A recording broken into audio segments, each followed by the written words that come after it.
दोस्तों, स्वागत है आपका हमारे चैनल आर.के. वर्मा में मुल्ला नसरुद्दीन की 10 नई मजेदार कहानी। दोस्तों, एक समय की बात है। मुल्ला नसीरुद्दीन अपना पुश्तैनी घर छोड़कर कलीमुल्लाह चाचा के शानदार महल में रहने लगा था। कलीमुल्लाह उसके सगे चाचा नहीं थे, पर थे सगे से भी बढ़कर अजीज। मुल्ला नसीरुद्दीन का बचपन उनकी गोद में बीता था। बाद के दिनों में कलीमुल्लाह अपने बेटे के साथ रहने अरब चले गए थे। एक बार उन्हें अपने गांव की याद आई तो वे अपने गांव आ गए और अपनी पुश्तैनी हवेली सहित गांव के 3 मकानों की मरम्मत कराई। तीनों मकान उनकी हवेली की तरह ही शानदार थे, किंतु इनमें रहने वाला कोई नहीं था। यह बात उन दिनों की है जब मुल्ला नसीरुद्दीन खस्ताहाली के दौर से गुजर रहा था और उसके पुश्तैनी मकान की हालत जर्जर थी। एक दिन कलीमुल्लाह को मुल्ला नसीरुद्दीन की परेशानियों का पता चला और उन्होंने अपना एक शानदार 3 मंजिलों वाला मकान मुल्ला नसीरुद्दीन को रहने के लिए दे दिया। अब मुल्ला नसीरुद्दीन उस शानदार मकान में अपनी बेगम के साथ रहने लगा था। गांव में वह आज भी मेहनत मजदूरी का काम ही करता था, किंतु उसकी शान पहले की अपेक्षा बढ़ गई थी। एक दिन सूबेदार ने अपने लावलश्कर के साथ मुल्ला नसीरुद्दीन के गांव में डेरा डाला। वह घोड़ों का शौकीन था और उसके साथ 10 शानदार अरबी घोड़े थे। वह इन घोड़ों के साथ घुड़दौड़ की एक प्रतियोगिता में भाग लेने जा रहा था। उसके घोड़े रास्ते में चलते चलते थक गए थे, इसलिए उसने मुल्ला नसीरुद्दीन के गांव में डेरा डाला। अपने खवासों और घोड़ों के लिए तो उसने एक खाली जमीन में तंबू गड़वा लिए और खुद अपने रहने के प्रबंध में जुट गया। चूंकि एक वह सूबेदार था, इसलिए हर किसी के घर में जाकर रहना उसके लिए उचित नहीं था। इसलिए उसने पता किया कि गांव में ऐसा कौन सा आदमी है जो जहीन और बुद्धिमान भी हो और ढंग के मकान में भी रहता हो। उन दिनों मुल्ला नसीरुद्दीन की चर्चा गांव में हो रही थी। लोग कह रहे थे कि मुल्ला नसीरुद्दीन धन दौलत के पीछे नहीं भागा, फिर भी उसकी नेकी के एवज में खुदा ने उसे शानदार बहुमंजिली इमारत बख्शी। इसी से तो कहते हैं, खुदा के घर देर है, अंधेर नहीं है। उस बहुमंजिली इमारत में आने के बाद मुल्ला नसीरुद्दीन ने कुछ कबूतर और कुछ खरगोश पाल लिए थे। मुल्ला खुद तो अपनी धुन में लगा रहता था, किंतु उसकी बेगम इन जीवों की देखभाल लगन से करती रहती थी। वह पहले की तरह चिड़चिड़ी नहीं रह गई थी। अब मुल्ला नसीरुद्दीन की बड़ी कदर करने लगी थी। सूबेदार ने जब लोगों से पता किया तो सबने सूबेदार को एक ही नाम बताया, मुल्ला नसीरुद्दीन। गांव के लोगों ने सूबेदार से कहा, हुजूर, इस गांव में मुल्ला नसीरुद्दीन ही ऐसा आदमी है जिसके घर जाने से आपका मान बढ़ेगा। वह शानदार 3 मंजिलों वाले मकान में रहता है। उसके मकान में जरूरत की हर चीज मौजूद है। खुद मुल्ला नसीरुद्दीन मेहमान नवाज है, इसलिए उसके घर ही आपको जाना चाहिए। सूबेदार सुबह जब उस गांव में पहुंचा था और तब से ही लोगों से उसे मुल्ला नसीरुद्दीन की खूबियों का बखान सुनने को मिला था, इसलिए वह भी उत्सुक था कि मुल्ला नसीरुद्दीन को देखे। उसने मन ही मन तय कर लिया कि अब रात्रि विश्राम वह मुल्ला नसीरुद्दीन के घर ही करेगा। शाम को सूबेदार अपने एक खादिम के साथ मुल्ला नसीरुद्दीन के घर पहुंचा तो घर की खूबसूरती देखकर वह दंग रह गया। उसने कल्पना भी नहीं की थी कि एक अदना से गांव में इतना शानदार मकान देखने को मिलेगा। संयोगवश उस समय मुल्ला नसीरुद्दीन अपने घर में ही था। सूबेदार ने मुल्ला से भेंट करके उससे अपने आने का मकसद बताया। मुल्ला नसीरुद्दीन ने खुशी खुशी सूबेदार के ठहरने का इंतजाम अपने घर में कर दिया। ठहरने की व्यवस्था होने के बाद सूबेदार ने अपने खादिम से कहा, चापाइयों ने आराम कर लिया होगा, उन्हें 2 घंटे दौड़ाने की जरूरत है। जाओ और घुड़सवारों से कहो अपने काम में लग जाएं। चापाइयों को सुबह के चारे में चना देने का इंतजाम हुआ कि नहीं, यह अवश्य देखना। मुल्ला नसीरुद्दीन ने महसूस किया कि सूबेदार दंभी और झक्की किस्म का आदमी है। वह बात बात में अपने चापायों की तारीफ करना शुरू कर देता है। सफेद चापाया, चितकबरा चापाया, लाल चापाया, काला चापाया आदि नामों का जिक्र वह मुल्ला नसीरुद्दीन से करता रहा, मगर एक बार भी उसने चापायों के स्थान पर घोड़ा शब्द का प्रयोग नहीं किया। मुल्ला नसीरुद्दीन भी सूबेदार की देखा-देखी अपने खरगोशों के लिए चापाए शब्द का प्रयोग करने लगा। उसने कमरे से बाहर निकलकर अपनी बेगम को आवाज दी, बेगम, अपने चापायों को घास खिलाया या नहीं? पहले तो बेगम को कुछ समझ में नहीं आया कि मुल्ला नसीरुद्दीन क्या पूछ रहा है, लेकिन घास खिलाने के नाम पर उसे समझ में आ गया कि मुल्ला नसीरुद्दीन उससे खरगोशों को खाना खिलाने के बारे में पूछ रहा है। बेगम ने अंदर से ही आवाज दी, तुम्हारे चापाए बहुत नखरेबाज हैं। घास खाते कहाँ हैं? इन्हें तो चाहिए ताजा हरी दूब के कलौंजर। बताओ कहाँ से हरी दूब के इतने कलौंजर आएंगे?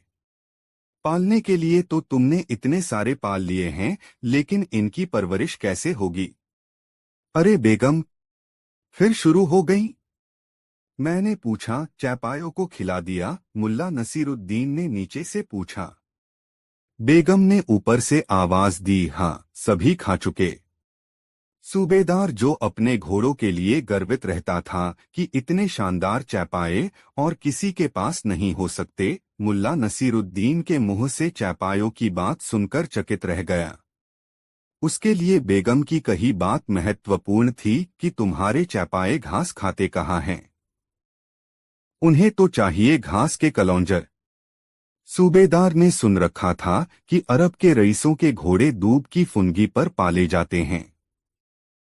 सूबेदार सोचने लगा कि जरूर मुल्ला नसीरुद्दीन के पास अरबी नस्ल के बेशकीमती घोड़े हैं, जिसे वह बहुत नफासत से पाल रहा है। हरी दूब देता है चारे में। वह जानता था कि एक घोड़े की खुराक के बराबर हरी दूब की फुनगियों जुटाना आसान काम नहीं है। उसने उत्सुक होकर मुल्ला नसीरुद्दीन से पूछा, आपके पास कितने चापाए हैं?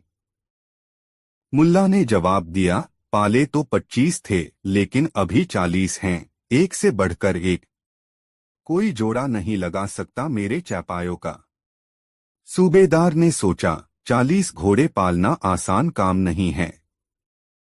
ठीक ही कहा था गांव वालों ने कि मुल्ला नसीरुद्दीन ही ऐसा आदमी है जिसके घर सूबेदार को अतिथि होना चाहिए। सूबेदार घोड़े के प्रति तीव्र आकर्षण महसूस रहा था। उसने मुल्ला नसीरुद्दीन से कहा, मेरे पास भी शानदार चापाए हैं, लेकिन मैं हमेशा अच्छे चापायों की खोज में रहता हूं। आप चाहे तो कुछ चापाए मुझे बेच सकते हैं? ठीक है। अभी तो आप भोजन करके विश्राम करें। चापायों की बात कल सुबह हो जाएगी। मेरा वादा रहा, अपने 40 में से 10 चुनिंदा चापाया आपको कम मूल्य पर ही सौंप दूंगा। उस रात सूबेदार भोजन करके सो गया। दूसरे दिन सुबह उसने मुल्ला से चापायों की चर्चा छेड़ दी। अभी वे दोनों चापायों की चर्चा कर ही रहे थे कि उस गांव का काजी मुल्ला नसीरुद्दीन से मिलने आ गया।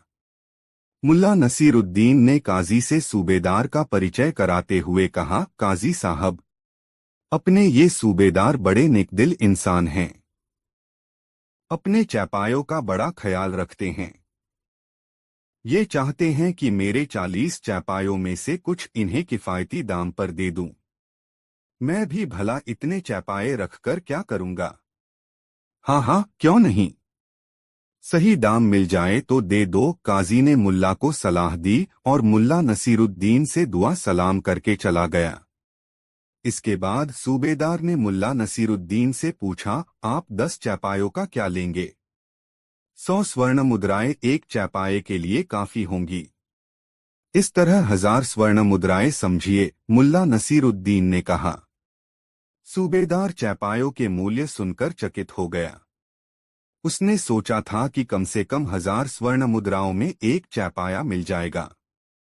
उसने तुरंत अपनी थैली से 1000 स्वर्ण मुद्राओं की एक पोटली निकाली और मुल्ला नसीरुद्दीन को देते हुए कहा, तो ठीक है, यह लीजिए 1000 स्वर्ण मुद्राएं और 10 चैपाए मुझे दिलवा दें। मुल्ला नसीरुद्दीन ने 1000 स्वर्ण मुद्राओं की पोटली ली और तुरंत एक बोरे में 10 खूबसूरत खरगोश भरकर ले आया और सूबेदार को बोरा थमाते हुए कहा, देख लीजिए, एक से बढ़कर एक 10 चुनिंदा चैपाए हैं बोरे में, जिनका जोड़ा ढूंढने से भी नहीं मिलने वाला। खरगोशों को देखकर सूबेदार मानो आसमान से जमीन पर गिरा। अरे यह क्या, इतना बड़ा धोखा! सौदा तो घोड़ों का हुआ था और तुम दे रहे हो मुझे 10 घोड़ों की जगह 10 खरगोश। सूबेदार गरजा। मुल्ला नसीरुद्दीन ने अदब से झुककर सूबेदार से कहा, हुजूर, आप नाहक नाराज हो रहे हैं। कल से लेकर अब तक हमारी बातचीत में घोड़े का जिक्र तक नहीं आया। बात चैपाए की होती रही। मैं इन खरगोशों को ही चैपाया कहता हूं। अरे तुम झूठे और मक्कार हो, मैं तुम्हें छोड़ूंगा नहीं। काजी के पास ले जाऊंगा यह मामला और तुम्हें मक्कारी की सजा दिलवा कर रहूंगा। सूबेदार ने गुस्से से भरकर मुल्ला नसीरुद्दीन को धमकी दी। मुल्ला नसीरुद्दीन ने फिर अदब से पेश आते हुए कहा, हुजूर, इस गांव का हर आदमी जानता है कि मुल्ला नसीरुद्दीन न तो मक्कार है और न ही कभी झूठ बोलता है। रही बात काजी के पास जाने की, तो चलिए, मैं तैयार हूं काजी के पास चलने के लिए। इस तरह मुल्ला नसीरुद्दीन को लेकर सूबेदार अकड़ता हुआ काजी के पास पहुंचा और अपनी फरियाद रखते हुए काजी से कहा, काजी साहब, कल आपके सामने ही तो मुल्ला नसीरुद्दीन के घोड़ों की खरीद की बात चली थी। मुल्ला मुझे घोड़ों की जगह खरगोश देकर ठग रहा है। सूबेदार की शिकायत सुनकर काजी संजीदा हो गया। उसने तुरंत कहा, गांव का बच्चा बच्चा जानता है और मैं भी जानता हूं कि मुल्ला नसीरुद्दीन के पास घोड़ा नहीं है। जब उसके पास घोड़े नहीं हैं, तब वह आपसे घोड़ों की खरीद बिक्री की बात कैसे कर सकता है? हाँ, वह आपसे चैपायों की बात कर रहा था और खरगोश भी चैपाया ही है। तो क्या 1000 स्वर्ण मुद्राओं में 10 खरगोश ही मिलेंगे? सूबेदार ने यह सोचकर कीमत की चर्चा छेड़ी कि घोड़े नहीं मिले तो कीमत ही कुछ कम हो जाए। सूबेदार का सवाल सुनकर काजी ठठाकर हंस पड़ा और कहा, जब आपने 10 नस्ली घोड़ों के लिए 1000 स्वर्ण मुद्राएं दी थीं, तब नहीं सोचा था कि इतने में तो एक नस्ली घोड़ा भी नहीं मिलने वाला। भाई मेरे, लोभ करोगे तो उसका हथ ऐसा ही होगा न। इसमें मुल्ला नसीरुद्दीन का क्या दोष? और काजी ने मुल्ला नसीरुद्दीन को दोष मुक्त कर दिया। मुल्ला नसीरुद्दीन काजी के पास से अपनी दाढ़ी सहलाते हुए अपने घर की तरफ चल पड़ा और सूबेदार उसे लंबे डग भरकर जाते हुए देखता रह गया। दोस्तों, यह कहानी कैसी लगी कमेंट बॉक्स में जरूर बताएं। 2 बर्तन का मातम बहुत मजेदार कहानी। मुल्ला नसीरुद्दीन का पड़ोसी खतीबुद्दीन इन दिनों बहुत खुश था। उसने आलू की फसल को कीड़ों से बचाने के लिए एक कामयाब नुस्खा इजाद किया था। सुल्तान ने उसके नुस्खे की कामयाबी पर उसे 100 अशर्फियां इनाम में दी थीं। 100 अशर्फियों की चर्चा पूरे गांव में फैल गई। खबर मुल्ला नसीरुद्दीन तक भी पहुंची। मुल्ला नसीरुद्दीन जानता था कि खतीबुद्दीन बचपन से ही धनी रहा है। किसी काम में लगता तो उसे अंजाम तक पहुंचाकर ही थमता। मदरसे के दिनों में लड़कों की भीड़ में वह अलग सा दिखता था। खिलंदरपन उसमें बिल्कुल न था। हाँ, अपने को अन्य लड़कों से अलग और उनसे श्रेष्ठ प्रमाणित करने में वह जरूर लगा रहता था। सबसे पहले सबक बनाकर मौलवी साहब को दिखाकर वह वाहवाही लूटता और फिर गुरूर से गर्दन तानकर कक्षा में बैठे बाकी लड़कों को कुछ इस तरह देखता मानो कह रहा हो, देखा कैसे पढ़ाई की जाती है। चूंकि मुल्ला नसीरुद्दीन बचपन से सादगीपसंद सरल इंसान था, इसलिए अपनी मेधा के घमंड में रहने वाले खतीबुद्दीन से उसकी कभी निकटता नहीं हो सकी। बेशक उनके बीच अच्छे पड़ोसियों जैसा व्यवहार था। दुआ सलाम भी होती रहती थी। ईद बकरीद पर गले मिलने एक दूसरे के घर आना जाना था। अर्थ यह कि लोक व्यवहार की चलताऊ बातों से उन लोगों को कोई गुरेज नहीं था, लेकिन मुल्ला नसीरुद्दीन प्रायः खतीबुद्दीन के घमंडी व्यवहार के कारण उससे दूरी बनाकर रहता था। गांव में मुल्ला नसीरुद्दीन की स्थिति हर दिलजीज जैसी हो गई थी, जिसके कारण रोज उसके संबंध में एक नया किस्सा चर्चा में आ जाता था। खतीबुद्दीन को मुल्ला नसीरुद्दीन के बारे में जब कभी भी कोई बात सुनने को मिलती तो वह मन ही मन चिढ़ जाता। उसके मन में प्रतिक्रिया होती क्या है, यह मुल्ला नसीरुद्दीन की लोग उसकी भोंडी हरकतों को भी कारनामा मान लेते हैं। यह तो कमअक्ली है कि किसी की बेवकूफ़ी भरी हरकत को चटखारे ले लेकर प्रचारित किया जाए, मगर उसकी यह निजी प्रतिक्रिया जाहिर नहीं हो पाती। हाँ, तो सुल्तान से 100 अशरफियों का इनाम मिलने के बाद स्वाभाविक ही था कि खतीबुद्दीन की गर्दन गर्व से तन गई थी।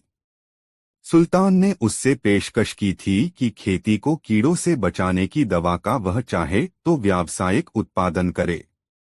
इसके लिए राज्य से उसे आर्थिक मदद मिल जाएगी, लेकिन मुनाफे की 50% रकम उसे राजकोष में जमा कराना होगा। सुल्तान के इस प्रस्ताव पर खतीबुद्दीन गंभीरतापूर्वक विचार कर रहा था। एक दिन मुल्ला नसीरुद्दीन सुबह की सैर से लौट रहा था।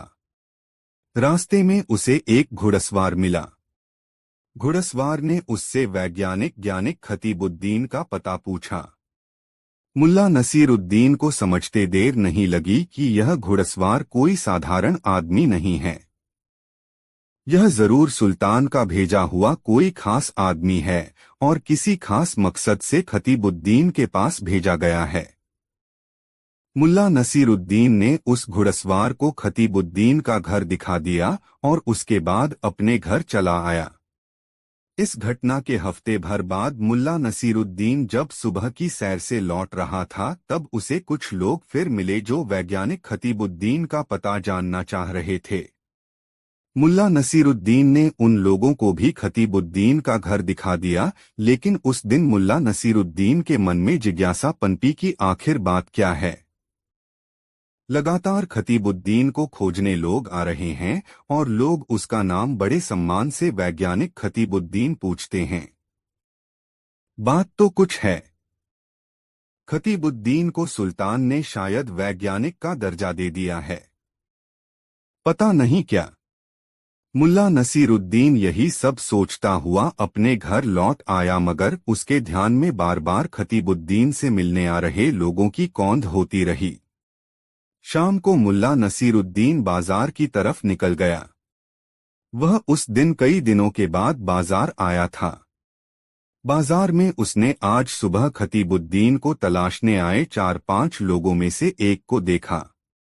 मुल्ला नसीरुद्दीन अपनी दाढ़ी सहलाते हुए उसके पास चला आया और उससे पूछा, आप वैज्ञानिक खतीबुद्दीन साहब के मेहमान हैं न?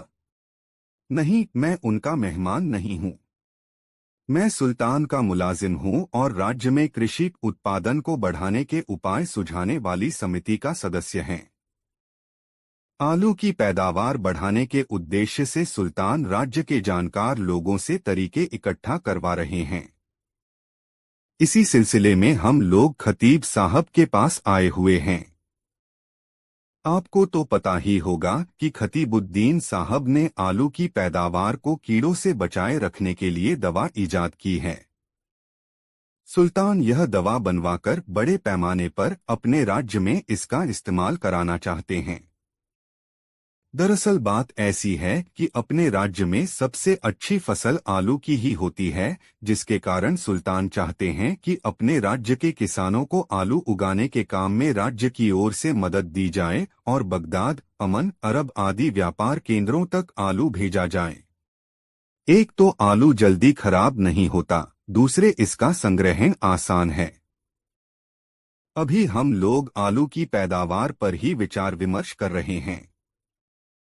यदि खतीब साहब को सुल्तान का प्रस्ताव स्वीकार हुआ, तब इस गांव की ऐसी तरक्की होगी जिसकी अभी से कल्पना नहीं की जा सकती। वह आदमी इतना बातूनी था कि बोलता ही जा रहा था। मुल्ला नसीरुद्दीन जो जानना चाह रहा था वह जान चुका था, इसलिए उसने उसे बीच में ही टोकते हुए कहा, आप यहाँ हैं और खतीब साहब के यहाँ विचार विमर्श के लिए आपकी कमी खटक रही होगी। जी हाँ, अच्छा याद दिलाया आपने। मैं चलता हूँ, यहाँ रहा तो फिर मुलाकात होगी। कहता हुआ वह आदमी वहां से चला गया। मुल्ला नसीरुद्दीन को जो जानना था जान चुका था। अब उसे इस मामले में कोई दिलचस्पी नहीं थी। स्वयं मुल्ला खेती तो करता नहीं था कि सोचे आलू लगाना फायदेमंद है या गोभी उगाना, धान की फसल उगाई जाए या गन्ने की। यदि खतीबुद्दीन से मिलने आने वाले लोग बाहरी नहीं प्रतीत होते तो उसमें यह उत्सुकता भी नहीं जगती कि वे कौन हैं और क्यों आए हैं। इस घटना के हफ्ता 10 दिनों के बाद मुल्ला नसीरुद्दीन ने सुना, वैज्ञानिक खतीबुद्दीन के घर दावत है। सुल्तान के करीबी विद्वान इस दावत में आएंगे। मुल्ला नसीरुद्दीन समझ गया कि वैज्ञानिक खतीबुद्दीन आलू की पैदावार बढ़ाने के सुल्तानी मंसूबे को कामयाब बनाने में लग चुका है। चूंकि मुल्ला नसीरुद्दीन को खतीबुद्दीन से कोई रंजिश नहीं थी, इसलिए इस निष्कर्ष पर पहुंचकर उसे अच्छा ही लगा। दावत वाले दिन सुबह सुबह खतीबुद्दीन खुद मुल्ला नसीरुद्दीन के पास आया और दावत खाने आने का निमंत्रण दिया। फिर झेंपते हुए उससे दावत में इस्तेमाल हो सकने लायक बर्तन मांगे। मुल्ला नसीरुद्दीन ने तुरंत संदूक खोलकर खतीबुद्दीन को दावत में इस्तेमाल हो सकने लायक बर्तन निकालकर दे दिए। वाह, बहुत खूबसूरत और बेशकीमती बर्तन हैं। दावत के बाद मैं खुद ये बर्तन पहुंचा जाऊंगा। कीमती बर्तन हैं, इनका ख्याल रखना जरूरी है, खतीबुद्दीन ने कहा और फिर से मुल्ला नसीरुद्दीन से दावत में आने की इल्तिजा करके वहां से चला गया। मुल्ला नसीरुद्दीन दावत में गया। वहां उसने खतीबुद्दीन की उपलब्धियों के लिए उसे बधाई दी। फिर खा पी कर लौट आया। दूसरे दिन खतीबुद्दीन स्वयं उसका बर्तन लेकर उसके घर आया। जब मुल्ला नसीरुद्दीन अपने बर्तन संदूक में रखने लगा तो पाया कि एक छोटा थाल अतिरिक्त आ गया है। उसने उलट पलट कर देखा, तय किया कि यह थाल उसका नहीं हो सकता। वह थाल लेकर खतीबुद्दीन के पास आया और कहा, खतीब, यह थाल मेरी नहीं है। अरे यार मुल्ला नसीरुद्दीन, तुम कब समझदार बनोगे? यह थाल आखिर एक वैज्ञानिक के घर से आया है, तुम्हारा होकर तो तुम्हारा है। दरअसल यह तुम्हारे बड़े थाल का बच्चा है। कल रात ही दावत के बाद तुम्हारे बड़े थाल को प्रसव हुआ था। ऐसा कहकर खतीबुद्दीन हंसने लगा। हो मुल्ला नसीरुद्दीन ने कुछ नहीं कहा और उस थाल को अपने संदूक में रख लिया। दूसरे दिन मुल्ला नसीरुद्दीन खतीबुद्दीन के घर गया और रोज काम आने वाले कुछ बर्तन मांग लाया। फिर मुल्ला कभी वह बर्तन लौटाने खतीबुद्दीन के पास नहीं गया। सुल्तान के सहयोग से खतीबुद्दीन का दवा बनाने का कारखाना लगने वाला था। इस खुशी में उसके घर दावत थी। दावत में बर्तन की जरूरत थी, इसलिए वह बर्तन मांगने मुल्ला नसीरुद्दीन के पास आया।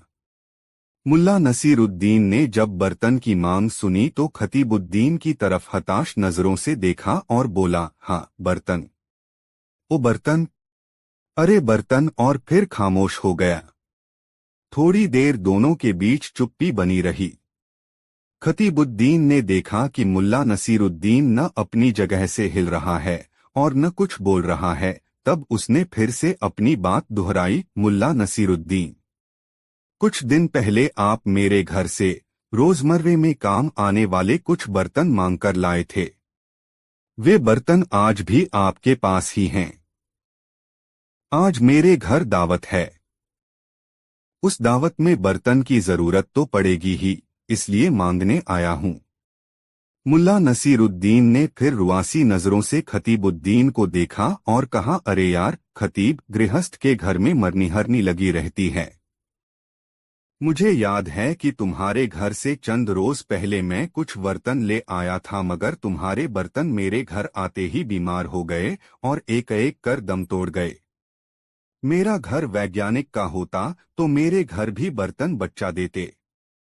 अब उन बर्तनों की याद भी मत दिलाओ, मेरा कलेजा मुंह को आता है। मुल्ला नसीरुद्दीन ने इतना कहकर अपने कलेजे पर हाथ रख लिया। बेचारा खतीबुद्दीन, न तो उसे कुछ कहते बना और न फिर से बर्तन मांगने की स्थिति बनी। वह मन ही मन बुदबुदाता रहा। जरा भी नहीं बदला यह नसीरुद्दीन। बचपन में भी छोटे से मजाक का भी ऐसा ही जवाब देता था। खतीबुद्दीन थके पाव मुल्ला नसीरुद्दीन के घर से लौट रहा था और मुल्ला नसीरुद्दीन अपनी दाढ़ी सहलाते हुए उसे देख रहा था। दोस्तों, यह वीडियो अपने मित्रों को जरूर शेयर करें। 3 फसल का बंटवारा बहुत मजेदार कहानी। अजमल खां बुखारा के सूबेदार का मुहलगा रयत था। चापलूसी करने में उसका कोई सानी नहीं था। सूबेदार की हाँ में हाँ मिलाने वालों में उसका स्थान अव्वल था। काजी असलम मियाँ भी सूबेदार के ऐसे खास लोगों में शुमार किया जाता था जो सूबेदार के एक संकेत पर झूठ को सच या सच को झूठ करार दे सकता था। मुल्ला नसीरुद्दीन कुछ दिनों से सूबेदार की ताबेदारी में था। अजमल खां और असलम मियाँ दोनों ही मुल्ला को अपनी राह का रोड़ा मान रहे थे। उन्हें डर था कि कहीं मुल्ला नसीरुद्दीन अपने बुद्धिबल से सूबेदार का दिल न जीत ले। मुल्ला नसीरुद्दीन न तो चापलूसी करता था और न चापलूसी करने वालों को अपने पास फटकने देता था। अजमल खां अपनी चापलूसी की बदौलत सूबे की रेती जमीन के कई टुकड़ों पर खेती करने का अधिकार सूबेदार से हासिल कर चुका था। सूबेदार अपनी प्रशंसा से खुश होने वाला इंसान था और अजमल खां उसकी इस कमजोरी का खूब लाभ उठाता था। थोड़ी सी तारीफ करने के बाद वह सूबेदार से कहता, हुजूर, अमुक स्थान पर जमीन का एक छोटा टुकड़ा परती पड़ा हुआ है। धरती तो वह भली जो अन्न उगाती हो। बंजर धरती से राज्य का नुकसान ही होता है। इससे बड़ा अपशकुन किसी राज्य के लिए कोई दूसरा नहीं हो सकता। आप कहें तो हुजूर, मैं उस परती जमीन पर हल चलवाऊं, उस बंजर धरती में फसलें उगाऊं। उस चापलूस की बात सुनकर सूबेदार कहता, हाँ हाँ, क्यों नहीं, मैं काजी को बोल दूंगा। तुम जाकर उस जमीन का पट्टा तैयार करवा लेना। कोई दिक्कत हो तो बताना। इस तरह अजमल खां ने पूरे सूबे में जगह जगह पर बड़े बड़े भूखंडों पर अपना अधिकार कर लिया था। वह जब भी सूबेदार से मिलने जाता तो अपने साथ किसी फसल की सौगात लेकर जाता। कहता, सूबेदार साहब, आपने अमुक चीज तो हजारों बार खाई होगी, मगर मैं जो लेकर आया हूँ, खाकर देखिए, ऐसा स्वाद आपने पहले नहीं चखा होगा। सूबेदार उसकी सौगातों से खुश होता। मुल्ला नसीरुद्दीन को सूबेदार की ताबेदारी में लगे कुछ दिन ही हुए थे, मगर उसने यह समझ लिया था कि अजमल खां की ताकत उसकी चापलूसी में है और यह सूबेदार चापलूसी पसंद आदमी है। चापलूसों की इच्छा पूर्ति के लिए वह काजी को विवश भी कर देता है तथा नैतिक दृष्टि से काजी एक भ्रष्ट व्यक्ति है जो सामान्यतः निजी लाभ के लिए कानून और नियमों की अनदेखी कर देता है। मुल्ला नसीरुद्दीन को आदमी की अच्छी परख थी। सूबेदार और उसके आसपास रहने वाले लोगों को वह अच्छी तरह से समझ चुका था। बावजूद इसके वह अपने काम में इस तरह लगा रहता था कि जैसे कुछ जानता ही न हो। ईद का त्योहार था। पूरे बुखारा में जश्न का माहौल था। सूबेदार के महल को अच्छी तरह से सजाया गया था। मुल्ला नसीरुद्दीन से सुबह ही सूबेदार ने चुहल करते हुए कहा था, मुल्ला, तुम्हारी दाढ़ी से तो ऐसा गुमा होता है कि तुम एक समझदार इंसान हो, मगर तुम्हारा चुप चुप और गुमशुम रहना यह बताता है कि तुम्हारा दिमाग काम नहीं करता। अरे, तुम बुखारा के सूबेदार के खास ताबेदार हो। तुम अगर अक्ल से काम लो तो तुम्हारी भी दिन दूनी रात चौगुनी तरक्की हो सकती है। अपने अजमल खां को ही देखो, लोग उसे अब खां साहब कह के बुलाते हैं। मुल्ला नसीरुद्दीन ने सूबेदार से आहिस्ते से कहा, हुजूर, मैं ऐसा ही ठीक हूँ। आपकी ताबेदारी में वक्त गुजर जाता है और परिवार के भरण पोषण के लिए रोटी मिल जाती है, इससे ज्यादा क्या चाहिए। आपके सूबे में पुश्तैनी जमीन का एक टुकड़ा है जिसमें 3 फसलें साल में काटता हूँ। खाने पीने के लिए इतना ही बहुत है। मुल्ला नसीरुद्दीन की बात सुनकर सूबेदार क्षुब्ध हुआ। वह चाहता था कि मुल्ला भी अजमल खां और असलम मियाँ की तरह उल्टे सीधे काम कर उसकी जेब भरे, मगर मुल्ला नसीरुद्दीन तो अपनी ही मिट्टी का बना था। उसे सूबेदार की परवाह कहाँ थी। ऐसे लोग जो अपनी मेहनत की कमाई से संतुष्ट हो जाते हैं, उन्हें आने वाले कल की न तो चिंता होती है और न ही किसी की परवाह। मुल्ला नसीरुद्दीन भी ऐसा ही था। यह है, ऐन ईद की सुबह मुल्ला के जवाब से सूबेदार क्षुब्ध हो उठा था। उसने मन ही मन फैसला किया कि मुल्ला नसीरुद्दीन को वह अपनी चालों से अजमल खां और असलम मियाँ जैसा हामेहा मिलाने वाला ताबेदार बनाकर रहेगा, भले ही इसके लिए उसे मुल्ला को तंग ही क्यों न करना पड़े। शाम को सूबेदार के महल में ईद का जश्न मनाया जा रहा था। मुल्ला नसीरुद्दीन ताबेदारी में लगा था। असलम मियाँ और अजमल खां दोनों ही सूबेदार के खास मेहमान की हैसियत से उस जश्न में शामिल हुए। मुल्ला नसीरुद्दीन उन्हें सेवैया परोसता रहा। जब सारे मेहमान लौट गए तब सूबेदार ने मुल्ला नसीरुद्दीन से कहा, देखा मुल्ला, अजमल खां और असलम मियाँ की आज कैसी वाहवाही हो रही थी। यह वाहवाही उन्हें मेरी निकटता की वजह से हासिल हुई है। तुम भी अक्ल से काम लो तो।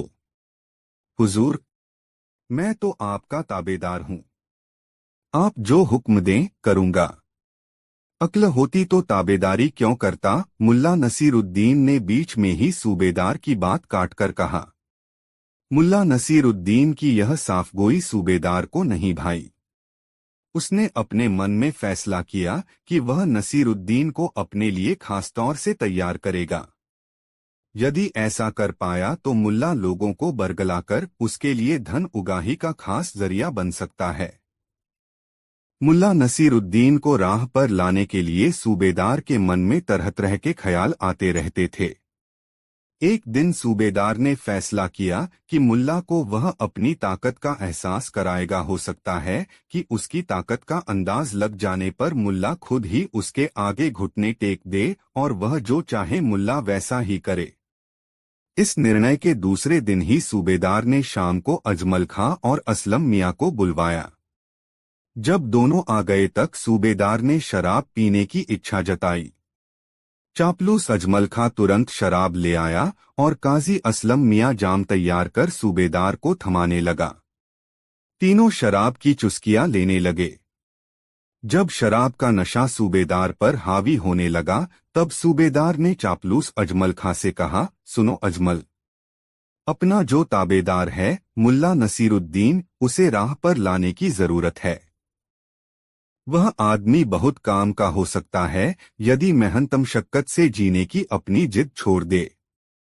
उसे रास्ते पर लाने के लिए मैं उसे अपनी ताकत दिखाने की तरकीब सोच रहा हूँ। तुम ऐसा करो कि उसकी जमीन पर लगी फसल के आधे हिस्से की दावेदारी कर दो। यह दावेदारी ऐसी हो कि मुल्ला की सारी फसल पर ही तुम्हारा कब्जा हो जाए। फसलें होती क्या हैं? गेहूं, धान, अरहर, मक्का, यही न? तुम दावा करना कि जमीन से ऊपर की फसल तुम्हें मिलनी चाहिए। मैं काजी से कहकर तुम्हें इसका पट्टा दिलवा दूंगा। इस तरह मुल्ला को यह अंदाज हो जाएगा कि हमसे मिलकर रहने में ही उसकी भलाई है। संयोग से मुल्ला नसीरुद्दीन उस समय उस जगह से गुजर रहा था और उसने सूबेदार की बातें सुन लीं। वह उन बातों को सुनकर जरा भी नहीं घबराया और मन ही मन मुस्कुराता हुआ वहां से चला गया। इस घटना के लगभग 1 महीने बाद सूबेदार ने मुल्ला नसीरुद्दीन को बुलाकर कहा, मुल्ला, तुम्हारी जमीन पर अजमल खां ने दावा किया है। उसने दस्तावेजी प्रमाण देकर बताया है कि उसके पुरखे और तुम्हारे पुरखे उस जमीन पर साथ साथ खेती करते थे तथा फसल तैयार होने पर आधा आधा बांट लेते थे। मुल्ला ने शालीनता से कहा, खां साहब इतने बड़े आदमी हैं, झूठ तो नहीं ही बोलते होंगे हुजूर। तो तुम फसल बांटने के लिए तैयार हो? सूबेदार ने मुल्ला नसीरुद्दीन से पूछा। हुजूर का हुक्म सिर आंखों पर, मुल्ला नसीरुद्दीन ने उसी शालीनता से कहा। उसी वक्त सूबेदार ने एक प्यादे को बुलाकर कहा, काजी को बुला लाओ। काजी असलम मियाँ तुरंत हाजिर हुआ। आते ही पूछा, क्या हुआ सूबेदार साहब? खादिम को क्यों तलब किया गया है? अभी एक पट्टा बना दो कि मुल्ला नसीरुद्दीन की जमीन पर लगी फसल का ऊपरी भाग अजमल खां काटकर ले जा सकते हैं और जमीन के भीतर की फसल पर मुल्ला नसीरुद्दीन का हक होगा, सूबेदार ने काजी से कहा। फिर मुल्ला नसीरुद्दीन की तरफ देखते हुए पूछा, क्यों मुल्ला नसीरुद्दीन, ठीक है न? जी हाँ हुजूर। आप न्यायकर्ता हैं तो गलत क्या होगा? बस हुजूर यह भी हुक्म जारी कर दें कि फसल की कटाई पिटाई का खर्च अजमल खां ही देंगे, मुल्ला नसीरुद्दीन ने सूबेदार से गुजारिश की। हाँ हाँ क्यों नहीं, इतना तो अजमल खां को करना ही चाहिए, सूबेदार ने कहा और काजी की तरफ मुखातिब होकर आदेश दिया। हाँ, उस पट्टे में यह बात साफ तौर पर लिखी जानी चाहिए कि फसल की कटाई और बटाई का खर्च अजमल खां को ही भरना पड़ेगा। काजी वहां से सूबेदार को सलाम करता हुआ चला गया। मुल्ला नसीरुद्दीन निश्चिंत भाव से अपने काम में लग गया, जैसे कुछ हुआ ही न हो, और सूबेदार परेशान हो उठा कि आखिर मुल्ला नसीरुद्दीन है किस मिट्टी का बना कि पूरी फसल काट लिए जाने के फरमान के बाद भी शांत है, जैसे कुछ हुआ ही न हो। दूसरे दिन ही अजमल खां को काजी ने पट्टा थमा दिया। पट्टा लेकर अजमल खां जब मुल्ला नसीरुद्दीन के खेत पर गया तब उसके पास सिर पीट लेने के अलावा कोई चारा नहीं था, क्योंकि खेत में आलू की क्यारियां थीं। अब पट्टे के मुताबिक आलू का पौधा अजमल खां को मिलना था और आलू मुल्ला नसीरुद्दीन को। आलू की कोड़ाई का सारा खर्च अजमल खां को पट्टे के मुताबिक भरना पड़ा और आलू का पौधा खेत से उठाकर लेने जाना पड़ा। मुल्ला नसीरुद्दीन खुश था कि बिना खर्च किए उसके आलू खेत से घर पहुंच गए और खेत की सफाई भी हो गई। इस घटना से सूबेदार, अजमल खां और असलम मियाँ का मुंह लटक गया। उनकी चाल उल्टी पड़ी। गम गलत करने के लिए तीनों शराब पीने बैठे गए। सूबेदार पर जब नशा हावी होने लगा तब उसने अजमल खां से कहा, तुम्हारी मेहनत और पैसा दोनों पानी में गया, पर तुम चिंता मत करो, तुम्हारे इस नुकसान की भरपाई मैं कराऊंगा। अजमल, इस बार काजी से कहकर तुम्हारे लिए मुल्ला नसीरुद्दीन की खेत से जमीन के नीचे की फसल लेने का पट्टा बनवा देता हूं, तुम्हारे घाटे की इससे भरपाई हो जाएगी। अजमल खां की आंखों में उस वक्त मुल्ला नसीरुद्दीन के खेत के आलूलू घूम रहे थे। उसने आदत के अनुसार तुरंत हामी भरी, जी हाँ सूबेदार साहब, यही ठीक रहेगा। दूसरी तरफ मुल्ला नसीरुद्दीन यह समझ चुका था कि सूबेदार इस बार की पटखनी से घबरा गया होगा और अब अपना फरमान बदलेगा। इसलिए उसने खेत में गेहूं लगवा लिया और सूबेदार के नए फरमान की प्रतीक्षा करने लगा। संभावना के अनुरूप ही सूबेदार ने अजमल खां को इस बार मुल्ला नसीरुद्दीन की खेत से जमीन के नीचे की फसल ले जाने का पट्टा जारी करवाया था, बशर्ते कि वह फसल की कटाई व बटाई का खर्च अदा करे। मुल्ला नसीरुद्दीन के खेत में गेहूं की फसल तैयार हो चुकी थी। अजमल खां उसके पास वह पट्टा लेकर आया तो मुल्ला नसीरुद्दीन राजी खुशी से उसके साथ अपने खेत पर चला गया। अजमल खां अपने साथ खेतिहर मजदूरों की फौज लेकर गया था। मुल्ला नसीरुद्दीन के खेत में गेहूं की लहलहाती फसल देखकर उसके होश फाख्ता हो गए। आनन फानन में मजदूरों ने गेहूं की फसल काट डाली। शर्त के मुताबिक जमीन के ऊपर की फसल मुल्ला नसीरुद्दीन के हिस्से में आई और जमीन कोड़कर गेहूं की जड़ एक जगह पर जमा कर दी गई, जिस पर पट्टे के मुताबिक अजमल खां का हक बनता था। अजमल खां की जब चेतना लौटी तब वह भागा भागा सूबेदार के पास गया और सूबेदार से सारा हाल कह सुनाया। सूबेदार के भी होश फाख्ता हो गए। उसने सोचा, गजब का तेज दिमाग आदमी है यह मुल्ला नसीरुद्दीन भी। उसने अजमल खां से कहा, घबराओ नहीं, तुम्हारे नुकसान की भरपाई मैं अवश्य कराऊंगा। अजमल खां ने सूबेदार के सामने हाथ जोड़ लिए और कहा, अब बस भी कीजिए सूबेदार साहब, उस आदमी को वैसा ही रहने दीजिए जैसा वह है। दो बड़ी चोटें खाने के बाद भी यदि हम वैसा ही कुछ करेंगे तो यह बुद्धिमानी नहीं होगी बल्कि आबैल मुझे मार जैसा न्योता देना होगा। सूबेदार को भी अजमल खां की बात जैठ गई और उसने थके स्वर में कहा, ठीक है, जैसा तुम चाहो। फिर दोनों ने दो चार जाम पीकर अपना गम गलत किया। दूसरे दिन मुल्ला नसीरुद्दीन दाढ़ी सहलाता हुआ सूबेदार की ताबेदारी में फिर हाजिर हुआ, जैसे कुछ हुआ ही न हो। दोस्तों, यह कहानी आपको कैसी लगी कमेंट में जरूर बताएं। चार दोस्तों मुल्ला नसीरुद्दीन अपनी बेगम के साथ अपने पुश्तैनी मकान में रहता था।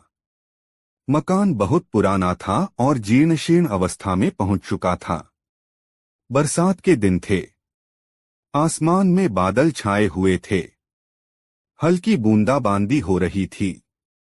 बुजुर्गों का अनुमान था कि कभी भी घनघोर वर्षा हो सकती है। बारिश के दिनों में मुल्ला नसीरुद्दीन की पत्नी परेशान रहा करती थी। छत से रिसाव होता रहता था। घर की चीजें बारिश के पानी से गीली होकर खराब होने लगती थीं। वह हर बरसात में मुल्ला नसीरुद्दीन को मकान की मरम्मत कराने के लिए कहती, मगर मुल्ला नसीरुद्दीन की कमाई इतनी नहीं थी कि वह अपने मकान की मरम्मत करा सके। इधर छत के रिसाव को लेकर मुल्ला और उसकी पत्नी के बीच रोज चकचक हो रही थी। जितनी जोर से वर्षा होती उतनी जोर से मुल्ला की पत्नी चीखती चिल्लाती। आज सुबह साइबान में उसका पाँव फिसल गया, तब उसने मुल्ला नसीरुद्दीन को खपती और निठल्ला कहकर कोसा। मुल्ला नसीरुद्दीन के लिए खपती और निठल्ला संबोधन असह्य हो गया और वह बारिश की परवाह किए बगैर अपने घर से बाहर निकल गया। बहुत देर तक मुल्ला नसीरुद्दीन गांव की गलियों में बेचैन सा घूमता रहा। गांव के एक कोने में उसने एक मकान बनता देखा तो यह जानने के लिए उत्सुक हो उठा कि आखिर एक मकान बनाने के लिए कितने पैसों की जरूरत होगी। वह मन ही मन कुछ सोचता हुआ निर्माण स्थल के पास चला आया। उस समय भी हल्की बारिश हो रही थी। मुल्ला नसीरुद्दीन पानी से तरबतर हो रहा था। मुल्ला निर्माणाधीन मकान के अहाते में घुस आया और छज्जे के नीचे आकर खड़ा हो गया, मानो वह पानी से बचने के लिए वहां आ गया हो। थोड़ी देर के बाद उसे पीछे से किसी ने टोका, तुम मुल्ला नसीरुद्दीन हो न? मुल्ला नसीरुद्दीन पीछे से आई आवाज सुनकर बैंक गया और पीछे मुड़कर देखा। उसकी आंखों के सामने एक संभ्रांत वृद्ध मुस्कुराता हुआ खड़ा था। उसकी सफेद शफ्फाफ दाढ़ी में अजीब सी चमक थी। बाल भी सफेद थे और भौहें भी सफेद थीं। वह चमकीला सफेद रेशमी लिबास पहने हुए था। मुल्ला नसीरुद्दीन ने गौर किया तो उसे उस वृद्ध की मुस्कान जानी पहचानी लगी। ज़ेहन पर जोर देने पर उसके मुंह से बेसाख्ता निकला, अरे आप कलीमुल्लाह चाचा। बूढ़े ने हंसते हुए हाँ की मुद्रा में गर्दन हिलाई और अपनी बाहें फैला दी। मुल्ला नसीरुद्दीन भी दौड़कर उस वृद्ध से लिपट गया। यह इत्तफाक मुल्ला नसीरुद्दीन और कलीमुल्लाह दोनों के लिए सुखद था। कलीमुल्लाह उसके पिता के मित्रा थे। जिस साल उसके पिता का निधन हुआ था उसी साल कलीमुल्लाह अपने बेटे के पास अरब चले गए थे। उनका इकलौता बेटा अरब में जाकर बस गया था और वहीं लकड़ियों के कारोबार में लगा हुआ था। कलीमुल्लाह के साथ उनकी बेगम भी अरब चली गई थीं। इस गांव में उनकी इफरात संपत्ति लावारिश पड़ी थी। 3 साल पहले कहीं से मुल्ला नसीरुद्दीन को खबर मिली कि कलीमुल्लाह चाचा की बेगम का निधन हो गया है। उस दिन वह बहुत उदास हो गया था। वह कलीमुल्लाह साहब की बेगम को चाची जान कहा करता था। वे उसको बहुत प्यार करती थी। अपने बेटे और उसमें वे कोई फर्क नहीं करती थीं। लेकिन कलीमुल्लाह चाचा कब आए और यहाँ क्या कर रहे हैं, इसके बारे में वह कुछ नहीं जानता था। कलीमुल्लाह उसे बाहों के घेरे में लिए उसका ललाट चूम रहे थे। अपनी तलहथियों में उसके चेहरे को समोकर कलीमुल्लाह ने कहा, खुदा का लाख लाख शुक्र है बेटे कि उसने तुम्हें मेरे पास भेज दिया। तुमसे मुलाकात करने की ख्वाहिश थी मगर आते ही अपने तीनों मकानों को दुरुस्त कराने में लग गया। रहने वाला कोई नहीं, मगर क्या करूं, बाप दादाओं की अर्जित संपत्ति को बर्बाद होता भी तो नहीं देख सकता। और यह काम ऐसा है कि अपनी नजर के सामने कराई जाए तो उसकी बात ही कुछ और होती है। अब इसी मकान को देखो, 3 महीने में बनकर तैयार हो गया। बस रंगरोगन का काम बचा है। आज बारिश नहीं हो रही होती तो आज ही रंगरोगन का काम हो जाता। एक साथ 25-30 मजदूर खट रहे हैं। सारी सामग्री मौजूद है। अब जिस दिन बारिश थमेगी उस दिन यह काम भी पूरा हो जाएगा। मैं रहूंगा तो वहीं अपनी पुरानी हवेली में। यह मकान खाली पड़ा रहेगा। कभी कोई आगंतुक आ गया तो उसे यहाँ ठहरा दिया करूंगा। कलीमुल्लाह बोल रहे थे। मुल्ला नसीरुद्दीन उनकी बाहों में लिपटा उनकी बातें सुन रहा था। उसे अपने अब्बू की याद आ रही थी। तभी कलीमुल्लाह ने पूछा, अच्छा बेटे मुझे बताओ, तुम यहाँ क्या कर रहे थे? कुछ परेशान से भी दिख रहे हो। बताओ क्या बात है? मुल्ला नसीरुद्दीन ने मासूमियत से अपनी बेगम की नाराजगी और पुश्तैनी मकान की बदहाली का जिक्र करते हुए कहा, जब बेगम का बोलना बंद नहीं हुआ तब सुकून के लिए मैं खुद निकल गया और बेख्याली में चलता रहा। जब इस नए मकान पर मेरी नजर पड़ी तो मैं यहाँ के मिस्त्री से यह जानने के ख्याल से अहाते में आ गया कि एक साधारण मकान बनाने में कितना खर्चा आएगा। कलीमुल्लाह हैरत से मुल्ला नसीरुद्दीन को देखने लगे। कितना मासूम और ईमानदार शख्स है। इस जमाने में ऐसे भी शख्स हो सकते हैं, इसका ख्याल तो कभी तसव्वुर में भी नहीं आया। उन्होंने मुल्ला नसीरुद्दीन से कहा, बेटा तुम्हें खुदा ने मेरे पास भेजा है। तुम्हारे आने से पहले मैं यही सोच रहा था कि इस घर में रहेगा कौन। बेटा अरब में बस गया है। इसी साल मैं 88 वर्ष का हुआ हूँ। पकी हड्डी है, न जाने कब टपक जाए। तू इस मकान की चाबी अपने साथ लेता जा और अपना सामान लाकर यहाँ रहना शुरू कर दे। मैं जब तक यहाँ हूँ तुम्हारे पास आता जाता रहूंगा। मुल्ला नसीरुद्दीन ने जब आनाकानी शुरू की तो कलीमुल्लाह ने उसे डांट दिया। इस डांट में अपनापन था, प्यार था, लगाव था। इसके बाद मुल्ला नसीरुद्दीन ने कुछ भी नहीं कहा, बस चाबी ले ली।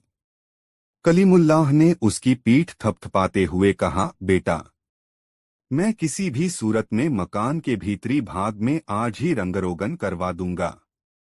बाहरी भाग के लिए बस हमें बारिश रुकने का इंतजार करना होगा। तुम जिस वक्त चाहो अपना सामान लाकर यहाँ रहना शुरू कर दो। मुल्ला नसीरुद्दीन खुशी खुशी अपने घर गया। बेगम गुस्से में बिस्तर पर पड़ी थी। उसे गीले कपड़ों में देखकर चिढ़कर बोली, कर आए मटर गश्ती।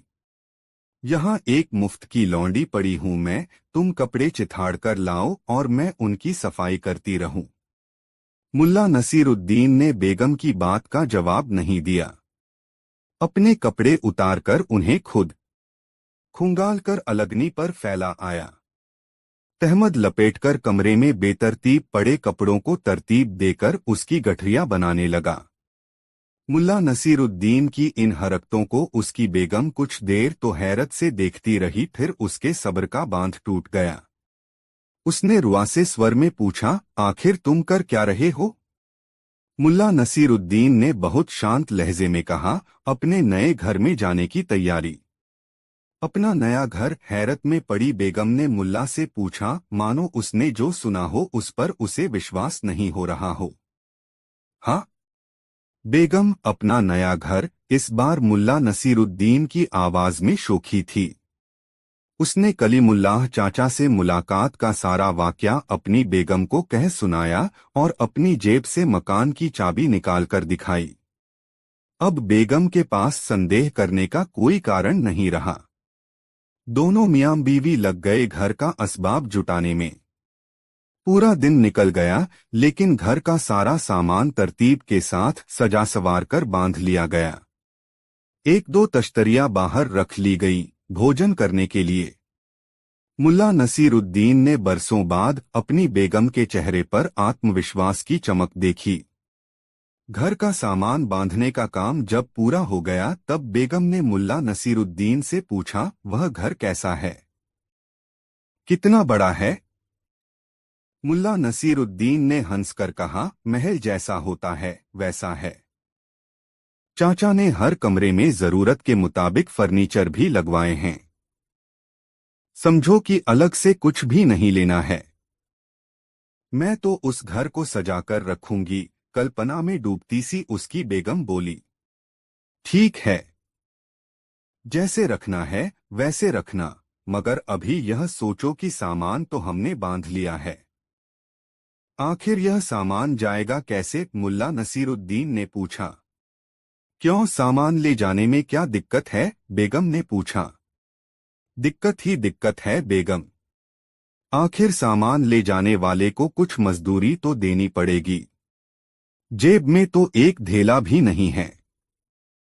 खैर, कल दिन साफ रहा, बारिश नहीं हुई तब बाजार में जाकर किसी से कुछ काम मांग लूंगा। और इसके बाद दोनों मियां बीवी भोजन करके सो गए। मध्य रात्रि के बाद कुछ खटपट की आवाज से मुल्ला नसीरुद्दीन की नींद खुल गई। उसने बिस्तर पर पड़े पड़े देखा कि 4-5 आदमी घर में बांधकर रखे गए सामानों के गट्ठरों को उठाकर बाहर ले गए और उसी सड़क पर जाने लगे जिसके अंत में कलीमुल्लाह चाचा का वह निर्माणाधीन मकान था। चोर इत्मीनान से सिर पर गट्ठर उठाए तेज गति से बढ़े जा रहे थे। कुछ देर के बाद वह निर्माणाधीन मकान आ गया। तब मुल्ला नसीरुद्दीन ने बुलंद आवाज में चोरों से कहा, हाँ तो भाइयों, अब ये गट्ठर बाईं तरफ वाले मकान में ले चलो। मुल्ला की आवाज सन्नाटे में गूंजी और चोर डर के मारे सड़क पर ही सामान पटककर वहां से भागने लगे। मुल्ला ने चीखकर कहा, अरे भागते क्यों हो? अपनी मजदूरी तो लेते जाओ। मगर चोर रुके नहीं, भागते ही रहे और मुल्ला की नजरों से ओझल हो गए। मुल्ला नसीरुद्दीन ने जेब से चाबी निकाली, घर का फाटक खोला और बारी बारी से सारे गट्ठर उठाकर घर में रखकर फिर मकान के फाटक पर ताला लगाया और अपने घर आ गया। सबेरा हो चला था। बेगम जग गई थी। मुल्ला को देखते ही उसने पूछा, कहाँ चले गए थे? मुल्ला ने हंसते हुए कहा, सामान नए घर में रखने गया था। अब तुम भी चलो, वहीं हाथ मुंह धोना। बेगम आश्चर्य से मुल्ला नसीरुद्दीन को देखे जा रही थी। दोस्तों, यह मजेदार कहानी आपको कैसी लगी कमेंट में जरूर बताएं और चैनल सब्सक्राइब करना ना भूले। 5 मुल्ला की नसीहत मजेदार कहानी। मुल्ला नसीरुद्दीन की पत्नी एक दिन सुबह सुबह घर के मैले कपड़े धोने बैठी। मुल्ला सुबह की सैर के लिए निकल गया। उन दिनों मुल्ला को सेहत सुधारने के लिए कुछ न कुछ करने का चस्का लग गया था। वह समय समय पर अपनी पत्नी को नसीहत देता रहता, खाली मत बैठो, हमेशा कुछ न कुछ करती रहो। इससे शरीर चुस्त दुरुस्त, दिमाग तरोताजा और मन शांत रहता है। खुदा की यही 3 नियामतें हैं। इन्हें जिसने पा लिया वही खुशकिस्मत है। मुझे देखो, हमेशा सक्रिय रहता हूँ जिससे मेरा मन मेरे नियंत्रण में रहता है। मेरा शरीर मेरी चेष्टाओं की अवहेलना नहीं करता। मेरे कदम नपेतुले होते हैं और दिमाग हमेशा तरोताजा बना रहता है, जिससे मुझसे गलतियां नहीं होती। हाँ, तो मुल्ला नसीरुद्दीन सुबह की सैर के लिए निकल गया। घंटे भर बाद लौटा। उस समय भी उसकी गोलमटोल बेगम कपड़े धोने में लगी हुई थी। मुल्ला को सैर करके वापस आया देख उसकी बेगम ने उसे आवाज लगा दी, जरा इन धुले कपड़ों को छत पर फैला आइए। मुल्ला को पत्नी का यह निर्देश पसंद नहीं आया। उसने तुरंत कहा, अरे क्या आधा अधूरा काम करती हो? कपड़े धोने का मतलब कपड़े की धुलाई करना, उन्हें सुखाना, सुखाने के बाद शिकन हटाने के लिए उन पर इस्त्री करना और तह लगाकर उन्हें करीने से अलमारी में रखना भी होता है। मगर तुम्हें कौन समझाए? इतने दिनों से गृहस्थी संभाल रही हो मगर अब तक तुम में कपड़े धोने तक का शऊर नहीं आया। मुल्ला की तकरीर सुनकर उसकी पत्नी जल भुन गई, मगर वह करती भी क्या। उसने मुल्ला के मुंह लगने से बेहतर यही समझा कि खुद उठकर कपड़ों को फैला आए। सुबह से लगातार कपड़े धोते रहने के कारण वह थक भी गई थी।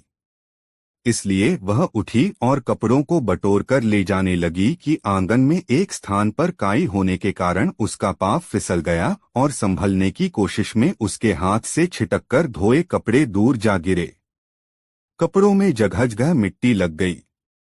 मुल्ला की पत्नी ने कपड़े उठाए और उन्हें लेकर फिर से खंगालना शुरू किया। मुल्ला यह नजारा देख रहा था। उसे पत्नी पर बोलने का फिर अवसर मिल गया। उसने पत्नी से कहा, देखा बेगम, मन और शरीर में संतुलन नहीं होने से ऐसा ही होता है। जरूर तुम्हारा दिमाग कहीं और था और मन में किसी बात को लेकर उथल पुथल हो रही थी, जिसके कारण तुमने अपने शरीर का नियंत्रण खो दिया। सोचो, तुम गिर भी सकती थी। इसी से तो कहता हूं कि। मुल्ला की पत्नी ने बीच में ही टोकते हुए कहा, नसीहतें देने के स्थान पर यदि तुमने मेरे काम में थोड़ा हाथ बंटाया होता तो ऐसा कतई नहीं होता। सुबह से कपड़े धोते धोते मैं थक गई हूं। इसलिए ही तुमसे कहा था कि कपड़े छत पर फैला आओ, मगर तुम मेरी सुनते कब हो। मुल्ला नसीरुद्दीन को लगा कि अब नसीहत देने के स्थान पर उसे खुद कपड़े सूखने के लिए छत पर ले जाकर फैला देना चाहिए। वह उठा और कपड़े लेकर छत पर चला गया और उन्हें सूखने के लिए फैला दिया। वापस लौटने पर उसने अपनी पत्नी को रसोई की तरफ जाते देखा। उसकी चाल में थोड़ी लंगड़ाहट थी। मुल्ला नसीरुद्दीन को यह बात समझ में आते देर नहीं लगी कि फिसलने के कारण बेगम के पाँव में मोच आ गई है। मोच खाए पाँव के बावजूद उसकी पत्नी ने खाना तैयार किया और उसके लिए भोजन परोस दिया। उस समय तक उसने कुछ भी नहीं खाया था। उसने भोजन पर बैठते समय उससे कहा भी, बेगम तुम भी खा लो। मगर उसने यह कहते हुए उस समय भोजन करने से इनकार कर दिया कि अभी कमरों में झाड़ी लगाना है और बिस्तर ठीक करने हैं, चादर बदलना है। इन कामों को निपटाकर स्नान करूंगी तब भोजन करूंगी, आप खा लीजिए। मुल्ला नसीरुद्दीन ने भोजन किया और बगीचे में जाकर टहलने लगा। लगभग घंटे भर बाद जब वह अपने कमरे में आया तो देखा बेगम सारे कामों से फारिग होकर आराम फरमा रही है। उसने बेगम से पूछा, तुमने खाना खा लिया? हाँ, संक्षिप्त सा उत्तर दिया बेगम ने। तो कुछ और करती। दिन का वक्त इंसान को सक्रियता के लिए मिला है बेगम। सक्रिय रहने से मन प्रफुल्लित रहता है। तन में खून का संचार सही रहता है, जिससे सेहत दुरुस्त रहती है। मुल्ला नसीरुद्दीन ने अपनी बेगम को फिर से अच्छी सेहत का पाठ पढ़ाना शुरू कर दिया। मगर बेगम ने मुल्ला को बीच में ही टोक दिया, यह क्या? तुम समझ रहे हो कि मैं बिस्तर पर आराम करने के लिए लेटी हूँ। सुबह से तो मैं लगातार काम करती रही हूँ, मगर फिसलने के बाद से पाँव में दर्द है। अब तो खड़ा भी नहीं हुआ जाता। और तुम हो कि मुझे अच्छी सेहत का राज बताने में लगे हो। मुल्ला ने कुछ देर पहले अपनी पत्नी को लंगड़ाकर चलते हुए देखा था, अब दर्द की शिकायत मिलने पर उसे संदेह हुआ कि बेगम के पाँव में मोच आ गई है। तुरंत उसने बेगम के पाँव देखे। पाँव में सूजन आ चुकी थी। वह तुरंत बेगम की तीमारदारी में लग गया। हल्दी चूने की पट्टी लगाई और पाँव सीधे करके लेटे रहने का निर्देश दिया। यह सब कर चुकने के बाद उसने फिर से कहा, इसीलिए कहता हूँ बेगम, मन और तन में सामंजस्य बनाना जरूरी है। तुम्हारे मन में बेचैनी नहीं होती तो दिमाग पे काबू रहता, और दिमाग पे काबू रहता तो शरीर पर नियंत्रण रहता, तो पाँव फिसलने की नौबत ही नहीं आती। उसकी बेगम इस नसीहत से परेशान हो उठी और बात बदलने के लिए बोली, हाँ तुम ठीक कहते हो। देखो कपड़े सूख गए होंगे, उन्हें ले आओ। बिस्तर पर बैठे बैठे ही तह लगा दूं। मुल्ला नसीरुद्दीन तुरंत उठकर छत की ओर चला गया। थोड़ी देर के बाद एक जोरदार आवाज उभरी, धड़ाम, जैसे कोई भारी चीज ऊंचाई से गिरी हो। बेगम ने बिस्तर से ही आवाज लगाई, क्या गिरा?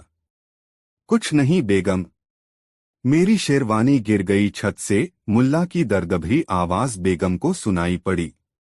उसने पूछा, मगर आवाज तो किसी भारी चीज के गिरने की थी। कुछ नहीं बेगम, शेरवानी में मैं भी हूं न। मुल्ला नसीरुद्दीन की कराहती हुई आवाज सुनकर बेगम बिस्तर से उतरकर आंगन की ओर चल पड़ी। दोस्तों, कहानी कैसी लग रही है कमेंट बताना ना भूले। 6 मुल्ला की लिखावट नई मजेदार कहानी। मुल्ला नसीरुद्दीन की अपने गांव में बड़ी ख्याति थी। उसे लोग विद्वान मानते थे। मुल्ला कितना पढ़ा लिखा था यह कोई नहीं जानता था, मगर उसकी हाजिर जवाबी के कायल थे उसके गांव के लोग। बचपन में मदरसे से गायब रहने के लाख बहाने होते थे उसके पास। मदरसे के मौलवी के प्रश्नों का जिस कुशलता से उत्तर देकर वह कक्षा से गायब रहने का दंड भुगतने से बच जाता था, उसकी दूसरी मिसाल खोजने से भी नहीं मिलेगी। बस अपनी कुशाग्र बुद्धि और हाजिर जवाबी के कारण वह बचपन में ही होनहार मान लिया गया था और उसी के बूते जवानी में विद्वान कहा जाने लगा। मुल्ला नसीरुद्दीन पढ़ता लिखता न भी हो, मगर पढ़ने लिखने वाला दिखता अवश्य था। उसकी नुकीली दाढ़ी और नोकदार टोपी उसके बुद्धिजीवी होने की गवाही देते थे। बचपन से ही वह बुद्धिबल के सहारे जीता रहा। गांव में उसकी साख ऐसी हो गई कि अगर किसी को वृद्धि की बातें समझने की जरूरत होती या किसी उलझन से निकलने के लिए तरकीब की जरूरत होती तो वह मुल्ला नसीरुद्दीन के पास आ जाता, और वह भी बड़े सूफियाना अंदाज में समस्याओं का निदान सुझा देता। भोले भाले ग्रामीणों को इस बात से मतलब नहीं था कि कितना पढ़ा है। उन्हें जरूरत तो केवल इस बात की थी कि वक्त जरूरत उनकी समस्याओं का निदान बताता रहे। गांव में मुल्ला नसीरुद्दीन की बुद्धि और ज्ञान की प्रसिद्धि ऐसी थी कि अगर किसी से पूछा जाता कि इस गांव में सबसे विद्वान कौन, तो जवाब मिलता मुल्ला नसीरुद्दीन। और यदि यह पूछा जाता सबसे बुद्धिमान कौन, तब भी जवाब होता मुल्ला नसीरुद्दीन। एक दिन मुल्ला नसीरुद्दीन अपने दरवाजे पर बैठा कुछ पुश्तैनी दस्तावेज देख रहा था। तभी उसके पास गांव का एक बुजुर्ग आदमी आया। उस बुजुर्ग को आया देख मुल्ला नसीरुद्दीन ने उससे पूछा, क्यों सुभान दादा, कैसे आए? घर में तो सब ठीक ठाक है न? मेरी दादी जी कैसी हैं? हाँ बेटा, मैं ठीक हूँ। घर में अमन चैन है। तुम्हारी दादी जी भी ठीक हैं। मगर अब बूढ़ी हड्डियों का क्या कहना? अभी ठीक हैं। तो ठीक हैं, 2 पल के बाद क्या होगा, कौन जाने, बुजुर्ग ने कहा। कहिए सुभान दादा, आपकी क्या खिदमत करूं? मुल्ला नसीरुद्दीन ने शालीनतापूर्वक सुभान दादा से पूछा। खिदमत क्या करोगे बेटा, बस एक खत मेरे कलीमुल्लाह के नाम लिख दो। वह आबुधाबी गया हुआ है कमाने। यहाँ घर की जरूरतें पूरी कर पाना उसके लिए मुश्किल हो रहा था। किसी तरह उसने आबुधाबी जाने का रास्ता तैयार किया और वहाँ काम करने चला गया। मजदूरी यहाँ भी करता था और वहाँ भी करता है। अंतर बस यह है कि अब उसे तनख्वाह अच्छी मिल जाती है। 1.5 साल हुए उसे वहां गए। तब से हर महीने उसका भेजा पैसा हमें मिल जाता है, मगर कुशलक्षेम नहीं मिलता। कभी वह हमें अपने बारे में 2 हर्फ नहीं लिखता। मन बेचैन हो जाता है। तू एक बढ़िया सा खत लिख दे। ऐसा खत जिसमें यहाँ का हाल समाचार तो लिख ही दे कि सब राजी खुशी है, और बाद में यह जरूर लिख देना कि उसके लिए हमारा दिल हमेशा बेचैन रहता है। एक बार आकर अपने अब्बू अम्मी से मिल जाओ। हम लोग तो पेड़ में लगे पके फल की तरह हैं, न जाने कब टपक जाए।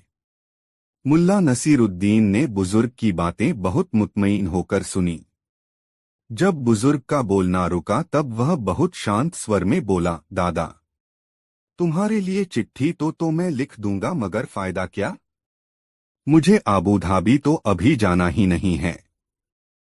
हाँ बेटा, मैं जानता है कि तुम्हें आबू धाबी नहीं जाना है। मैं तो चाहता हूँ कि तुम चिट्ठी लिख दो। ऐसी चिट्ठी जिसमें बड़े माँ बाप की अपने बेटे से मिलने की आरजू हो, जिसे पढ़ते ही मेरा बेटा हमसे मिलने के लिए तड़प उठे। रही बात खत भेजने की, तो मेरे पड़ोसी जुम्नू का बेटा भी आबू धाबी जा रहा है। वहां एक कारखाने में उसे कपड़ा काटने का काम मिल गया है। मैं उसी के हाथ से खत भिजवा दूंगा, बुजुर्ग ने कहा। मुल्ला नसीरुद्दीन ने बुजुर्ग की बातें सुनने के बाद फिर कहा, लेकिन सुभान दा, खत पढ़ने के लिए तो मुझे वहां जाना ही पड़ेगा। यदि खत मैंने लिखा तो दूसरा पढ़ेगा कौन? अरे बेटा, मेरा कलीमुल्लाह खुद पढ़ा लिखा और बेहद समझदार नौजवान है। तुम बस खत लिख दो, मैं जुम्नू के बेटे के हाथ से वह खत भेज दूंगा। वह खुद पढ़ लेगा तुम्हारा लिखा खत। सुभान दादा ने मुल्ला नसीरुद्दीन की चिरौरी सी करते हुए कहा। अरे सुभान दा, मैं जानता हूँ तुम्हारा बेटा पढ़ा लिखा और होनहार है। मुझे उसके पढ़े लिखे होने पर जरा भी संदेह नहीं है। मजबूरी यह है कि मेरा लिखा कुछ ऐसा होता है कि दूसरे उसे पढ़ ही नहीं सकते। अपना लिखा केवल खुद मैं पढ़ सकता हूँ। इसीलिए तुम्हें बता रहा हूँ कि यदि मैंने खत लिखा तो उसे पढ़ने के लिए मुझे ही आबू धाबी जाना पड़ेगा। इसके अलावा कोई चारा नहीं है। और फिलहाल मुझे आबू धाबी जाने की कोई जरूरत नहीं है, मुल्ला नसीरुद्दीन ने सुभान दादा से कहा और फिर गंभीरता से अपने पुश्तैनी दस्तावेज देखने लगा। वह बुजुर्ग कुछ देर तक मुल्ला नसीरुद्दीन के पास खड़ा रहा, फिर बुदबुदाता हुआ वहां से चल दिया कि ऐसी लिखावट का फायदा ही क्या जिसे दूसरा पढ़ ही नहीं सके। दोस्तों, वीडियो को एक लाइक जरूर कर दे। साथ मुल्ला की सीख मजेदार स्टोरी। मुल्ला नसीरुद्दीन का हर काम लाजवाब होता था। उसने एक बार अपने घर के कामकाज के लिए एक नौकर रखा। नौकर रखने के बाद मुल्ला नसीरुद्दीन ने सोचा यह नौकर अभी से अपने काम के प्रति सतर्क रहे, यह जरूरी है। जरूरी यह भी है कि यह मुस्तैदी से काम करे और अपने काम के प्रति कभी लापरवाह नहीं हो। वह सोचने लगा ऐसा क्या किया जा सकता है जिससे यह नौकर आज से अभी इसी वक्त से ऐसा हो जाए कि इससे कभी कोई गलती न हो। सोचते सोचते मुल्ला को कुछ ख्याल आया और उसने फौरन नौकर को बुलाया। नौकर सकुचाता हुआ उसके पास आया तो उसने कहा, देखो, सामने मिट्टी का घड़ा रखा है। उस घड़े में पानी भरकर ले आओ। आदेश मिलते ही नौकर घड़ा लेने के लिए मुड़ा। तभी मुल्ला नसीरुद्दीन ने कहा, अबे ठहर, पहले मेरी बात अच्छी तरह सुन ले। मुझे काम में कोई भी गड़बड़ी बर्दाश्त नहीं होती। मुल्ला यह बात बहुत तैश में बोल रहा था। उसके बोलने का ढंग ऐसा था मानो नौकर ने कोई गलती कर दी हो। गुस्से से तिलमिलाते हुए मुल्ला नसीरुद्दीन ने नौकर से कहा, खबरदार, यदि घड़ा फूटा तो तेरा सिर फोड़ दूंगा। समझा? गधा कहीं का। इतना कहते हुए मुल्ला नसीरुद्दीन ने नौकर के गाल पर एक जोरदार तमाचा जड़ दिया। अभी नौकर ने घड़ा हुआ भी नहीं था और उसके फूटने के एवज में उसके गाल पर तमाचा पड़ चुका था। उसकी समझ में कुछ नहीं आया कि किस कसूर की सजा उसे मालिक ने दी है। उसने सोचा, इस सिरफिरे आदमी के पास काम करना तो मुश्किल है, मगर वह जरूरतमंद था इसलिए काम छोड़ने की बात सोच भी नहीं सकता था। उसने सहमते हुए मुल्ला नसीरुद्दीन से पूछा, मगर मालिक, मैंने तो अभी घड़ा हुआ भी नहीं है, आखिर आपने मुझे क्यों मारा? अबे मूर्ख, मुल्ला नसीरुद्दीन ने नौकर से कहा, मैं भी जानता हूं कि घड़ा सही सलामत है। मैं तो तुम्हें यह बता रहा था कि तुम्हारी लापरवाही के कारण कोई चूक हो जाए तब तुम्हारे साथ कैसा सलूक किया जाएगा। तू ही बता, जब घड़ा टूट ही जाता तब तुम्हें सजा देकर मुझे क्या हासिल होता? तुम्हें सजा देने से तो यह घड़ा फिर से काम का नहीं हो जाता न, इसलिए पहले ही थप्पड़ का स्वाद चखाकर तुम्हें सावधान कर दिया है कि यदि तुमसे कोई चूक हुई तो तुम्हें किस अंजाम से गुजरना होगा। और सुन ले नामुराद, अब मुझे मालूम हो चुका है कि भले ही तुमसे कैसी भी गलती हो जाए, मगर तुमसे कभी भी और कहीं भी मिट्टी का घड़ा नहीं टूटेगा। जाओ, जाकर पानी लाओ। बेचारा नौकर मुल्ला नसीरुद्दीन की ओर देखे बगैर सीधे घड़े के पास पहुंचा और घड़े को इस सतर्कता से उठाया मानो वह संसार की सबसे बेशकीमती चीज उठा रहा हो। दोस्तों, यह कहानी आपको कैसी लगी कमेंट में जरूर बताएं। दोस्तों, मुल्ला नसीरुद्दीन की नोकदार टोपी, लंबा चोगा, पतली लंबी दाढ़ी, चमकदार छोटी आंखें, तीखी नाक, मुस्कुराते होंठ और उसकी सादगी मिलजुल कर उसके व्यक्तित्व को मुग्धकारी बना देते थे। एक बार मुल्ला एक गांव से गुजर रहा था। जब वह उस गांव के मध्य में पहुंचा तो देखा, ग्रामीणों ने सूरजमुखी के फूलों की खेती कर रखी है। गांव के मध्य से होकर गुजरने वाली नदी के दोनों किनारों पर दूर तक खेतों का सिलसिला था जिसमें सूरजमुखी के पीले दमकते फूलों की फसल लहलहा रही थी। फूलों के इस मनोरम क्षण ने मुल्ला नसीरुद्दीन को अपने आकर्षण की डोर में बांध सा लिया। मुल्ला नसीरुद्दीन ने फैसला किया कि वह इस गांव में कुछ दिन रहेगा और सूरजमुखी के फूलों के सौंदर्य को निहारा करेगा। मुल्ला नसीरुद्दीन ने उस गांव की मस्जिद में जाकर अपना डेरा जमा लिया। नमाज पढ़ने के लिए गांव के लोग मस्जिद में आए और मस्जिद में मुल्ला को देखा तब उन्होंने मान लिया कि मुल्ला कोई पहुंचा हुआ इंसान है। गांव में चर्चा होते देर नहीं लगी कि मस्जिद में खुदा का एक ऐसा बंदा रह रहा है जिसके चेहरे पर ऐसा जलाल है जिस पर निगाहें नहीं ठहरती। बस यह समझ लो कि खुदा का नूर टपकता है उस शख्स के चेहरे से। हंसता है तो बिजलियां सी चमकने लगती हैं, बोलता है तो सरगम के स्वर निकलते हैं। मुल्ला नसीरुद्दीन इन बातों के बारे में कुछ जानता ही नहीं था। रोज सुबह वह मस्जिद से निकल जाता और गांव के ऐसे हिस्से की ओर चला जाता जिधर भीड़भाड़ न हो। वहीं से घंटों सूरजमुखी के खेतों को निहारता रहता। एक दिन वह प्राकृतिक नजारों में खोया हुआ था कि पास से ही एक महिला की चीख सुनाई पड़ी। मुल्ला ने आवाज की दिशा में अपनी गर्दन मोड़ी। उसने देखा, पास की पगडंडी पर एक महिला खड़ी है।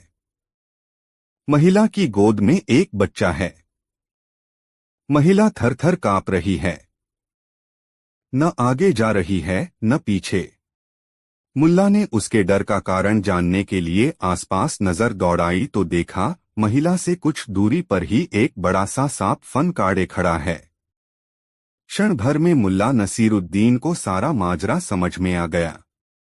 उसने अपनी जगह से ही महिला को आवाज दी, डरो मत, बस अपनी जगह से हिलना नहीं, मैं अभी आया। बाज जैसी फुर्ती से मुल्ला नसीरुद्दीन उस पगडंडी तक पहुंचा और पलक झपकते ही सांप को दुम से पकड़कर एक झटके में दूर फेंक दिया। महिला सकते में थी। उसे मुल्ला नसीरुद्दीन देवदूत सा लगा। वह उसका धन्यवाद करती हुई वहां से चली गई। दूसरे दिन मुल्ला नसीरुद्दीन गांव के सीमांत की पहाड़ियों की ओर निकल गया। उस दिन एक चरवाहा पहाड़ी से लुढ़क गया और वह सीधे खाई में गिरने ही जा रहा था कि अचानक एक करिश्माई हाथ ने उसे थाम लिया। जब चरवाहा मौत के खौफ से आजाद हुआ तो उसने पाया कि मुल्ला नसीरुद्दीन उसके शरीर पर लगे खरोंचों को सहला रहा है। मुल्ला नसीरुद्दीन ने उसको सचेत होते देखकर कहा, ऊंचाई पर चलने वाले को निचाई की अवहेलना नहीं करनी चाहिए। इतना कहकर मुल्ला नसीरुद्दीन गांव की तरफ लौट गया। तीसरे दिन मुल्ला नसीरुद्दीन मछलियों की जलक्रीड़ा देखने के इरादे से पहाड़ी नदी की ओर चला गया। नदी के पास पहुंचकर उसने अपने लिए बैठने की अच्छी सी जगह तलाशी जहां से वह पहाड़ी नदी की छिछली तेज धारा में कल्लोल करती नन्ही मछलियों के झुंड को देख सकता था। वह ऐसी जगह पर बैठा था जहां से 10 कदम की दूरी पर ही एक खड्ड जैसी संरचना थी जहां से यह छिछली पहाड़ी नदी झरने की तरह गिरती थी। मुल्ला नसीरुद्दीन झरने का मंजर तो नहीं देख सकता था मगर पानी गिरने का शोर उसे सुनाई पड़ रहा था। नदी की पथरीली सतह के ऊपर बहता पारदर्शी पानी और उसमें धारा के उल्टी दिशा की ओर तैरने की जद्दोजहद करता मछलियों का झुंड उसके आकर्षण का केंद्र था। उसे लग रहा था कि मनुष्य का समाज भी वक्त के तेज सैलाब में इसी तरह अपनी मंजिल की चाह में धारा के विरुद्ध चलने की जद्दोजहद करता रहता है। किसी किसी को मंजिल मिल पाती है और बाकी वक्त के बहाव के आगे पस्त होकर नियति का शिकार बन जाते हैं। जैसे इस नदी की नियति है, झरना बनकर गिर जाना। मछलियां भी जब धारा के विरुद्ध तैरने के प्रयास से थक जाएंगी तो इनकी भी नियति वही होगी जो नदी की है।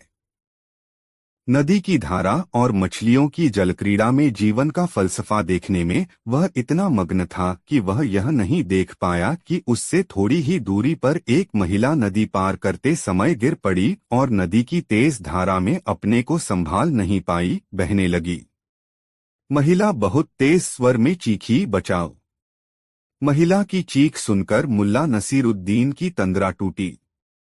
उसने देखा कि एक महिला नदी के पानी में बही जा रही है। नदी का पानी इतना छिछला था कि उसमें किसी के डूबने की आशंका नहीं थी। मुल्ला नसीरुद्दीन सतर्कता से पानी में उतरा और 3-4 कदम चलकर महिला की सीध में खड़ा हो गया। महिला दूसरी बार चीखी, बचाओ, और मुल्ला नसीरुद्दीन ने झुककर महिला का हाथ पकड़ लिया। महिला पानी के तेज बहाव में बहते बहते अचानक ठहर गई। उसने देखा मुल्ला नसीरुद्दीन उसे थामे खड़ा है। मुल्ला के सहारे महिला खड़ी हुई और मुल्ला नसीरुद्दीन को धन्यवाद कहते हुए अपने गंतव्य की तरफ बढ़ गई। इस पहाड़ी गांव के भोले भाले बाशिंदों के बीच चर्चा होने लगी। इस गांव के किसी भी आदमी पर जब कोई आफत आती है तब एक नोकदार टोपी वाला जवान अचानक प्रकट हो जाता है और आफत टल जाती है। 3 दिन 3 घटनाएं। तीनों घटनाओं में किसी की जान बचाने के लिए एक नोकदार टोपी वाला शख्स लोगों के सामने प्रकट होता है और संकट की घड़ी टल जाती है। गांव में जिधर देखिए उधर नोकदार टोपी वाले की चर्चा। तीसरे दिन मुल्ला नसीरुद्दीन ने पानी में बहती हुई जिस स्त्री को बचाया था वह उस गांव के मुखिया की पत्नी थी। उसने तो मुखिया से यह जाकर कहा कि वह पानी में बहते हुए झरने में गिरने ही वाली थी कि नोकदार टोपी वाले ने अपना हाथ इतना लंबा कर लिया कि मुझको पकड़ सके और ऐन वक्त पर उसने मुझे पकड़ लिया, नहीं तो मेरी हड्डी पसली एक हो चुकी होती। दूसरे दिन मुल्ला नसीरुद्दीन ने पहाड़ी पर फिसले जिस चरवाहे को बचाया उसने चर्चा फैला दी कि पहाड़ी की चोटी पर खड़े एक नोकदार टोपी वाले ने वहीं खड़े खड़े हाथ बढ़ाकर बीच पहाड़ी से फिसलने पर मुझे लपक लिया। पहले दिन मुल्ला ने जिस महिला के आगे से एक सांप को हाथ से पकड़कर दूर फेंक दिया था उस सांप के बारे में उस गांव में ऐसी मान्यता थी कि वह सांप इतना विषैला है कि यदि किसी को छू भी ले तो उसका विष चढ़ जाता है। हंसने की बात तो दूर, उस महिला ने जगह जगह यह चर्चा फैला दी कि नोकदार टोपी वाले पर जहर का भी असर नहीं होता और इस तरह अनचाहे अनजाने मुल्ला नसीरुद्दीन उर्फ नोकदार टोपी वाला उस गांव में एक सिद्ध पुरुष मान लिया गया। मुखिया को जब पता चला कि उसकी पत्नी के प्राणों की रक्षा करने वाला शख्स उसी के गांव की मस्जिद में रहता है, तब उसने गांव वालों से पूछा, क्यों भाइयों, आप लोगों को पता है कि अपने गांव में एक सिद्ध महात्मा पधारे हुए हैं। उन्होंने गांव के कई लोगों की, जिनमें महिलाएं और बच्चे भी शामिल हैं, जान बचाई है। उन्हें काल के मुंह से बाहर निकाल लिया है। हाँ हाँ, शायद आप नोकदार टोपी वाले जनाब की बात कर रहे हैं। हाँ हाँ, वही। जब ऐसा सिद्ध और उपकारी पुरुष हमारे गांव में मौजूद है, तब उसके प्रति हम लोगों का भी तो कुछ कर्तव्य बनता है। चलिए हम सब मिलकर उन्हें कुछ चढ़ावा चढ़ाए। गांव वालों ने हामी भरी। गांव भर में चंदा एकत्रा कर मुखिया गांव के कुछ चुनिंदा लोगों के साथ शाम ढलने के बाद मस्जिद पहुंचा। मुल्ला नसीरुद्दीन उस वक्त सोने की तैयारी में था। गांव वालों को आया देख मुल्ला नसीरुद्दीन उठकर बैठ गया। उसकी समझ में नहीं आया कि आखिर माजरा क्या है। ये लोग जमात बनाकर मस्जिद में मेरे पास क्यों आए हैं? क्या ये लोग मुझे मस्जिद से निकाल बाहर करना चाहते हैं? मगर मुल्ला के सामने जब मुखिया ने चढ़ावे की थैली रखी और कहा, है सिद्ध पुरुष, हम ग्रामीणों की तरफ से यह छोटी सी भेंट स्वीकार कीजिए, तब मुल्ला के मन का भय दूर हुआ। उसने समझ लिया कि गांव के भोले भाले लोग उसे सिद्ध पुरुष समझ रहे हैं। मन से निश्चल मुल्ला नसीरुद्दीन ने तय किया कि वह इन लोगों के सामने अपनी हकीकत बयान करेगा, ताकि उसे लोग आम इंसान ही समझें, सिद्ध पुरुष नहीं। इस निश्चय के बाद मुल्ला ने कहा, भाइयों, मुझे आप लोगों का मिलने आना बहुत अच्छा लगा। मेरा नाम मुल्ला नसीरुद्दीन है। मैं बुखारा से आया हूं। आपका गांव मुझे बहुत अच्छा लगा। यहाँ सूरजमुखी की खेती होती है और मुझे सूरजमुखी के फूल बहुत अच्छे लगते हैं। यही कारण है कि मैं आपके गांव में ठहर गया हूं। आप पर सभी से गुजारिश है कि आप लोग मुझे सिद्ध महात्मा की श्रेणी में नहीं रखें। मैं आप लोगों जैसा ही इंसान हूं, जिसे भूख लगती है, प्यास लगती है और जो अपनी भूख मिटाने के लिए आपकी तरह की काम करता है। इसलिए मुझे चढ़ावा या भेंट देने की भी आवश्यकता नहीं है। मगर मुखिया एवं अन्य ग्रामीणों ने मुल्ला नसीरुद्दीन की एक नहीं सुनी और भेंट स्वीकार करवाकर ही माने। जब मुल्ला ने ग्रामीणों की भेंट स्वीकार कर ली, तब मुखिया ने मुल्ला नसीरुद्दीन से कहा, कल चैपाल मैदान में शाम को गांव के सारे लोग जमा रहेंगे। यहां आकर हम लोग आपको वहां ले जाएंगे।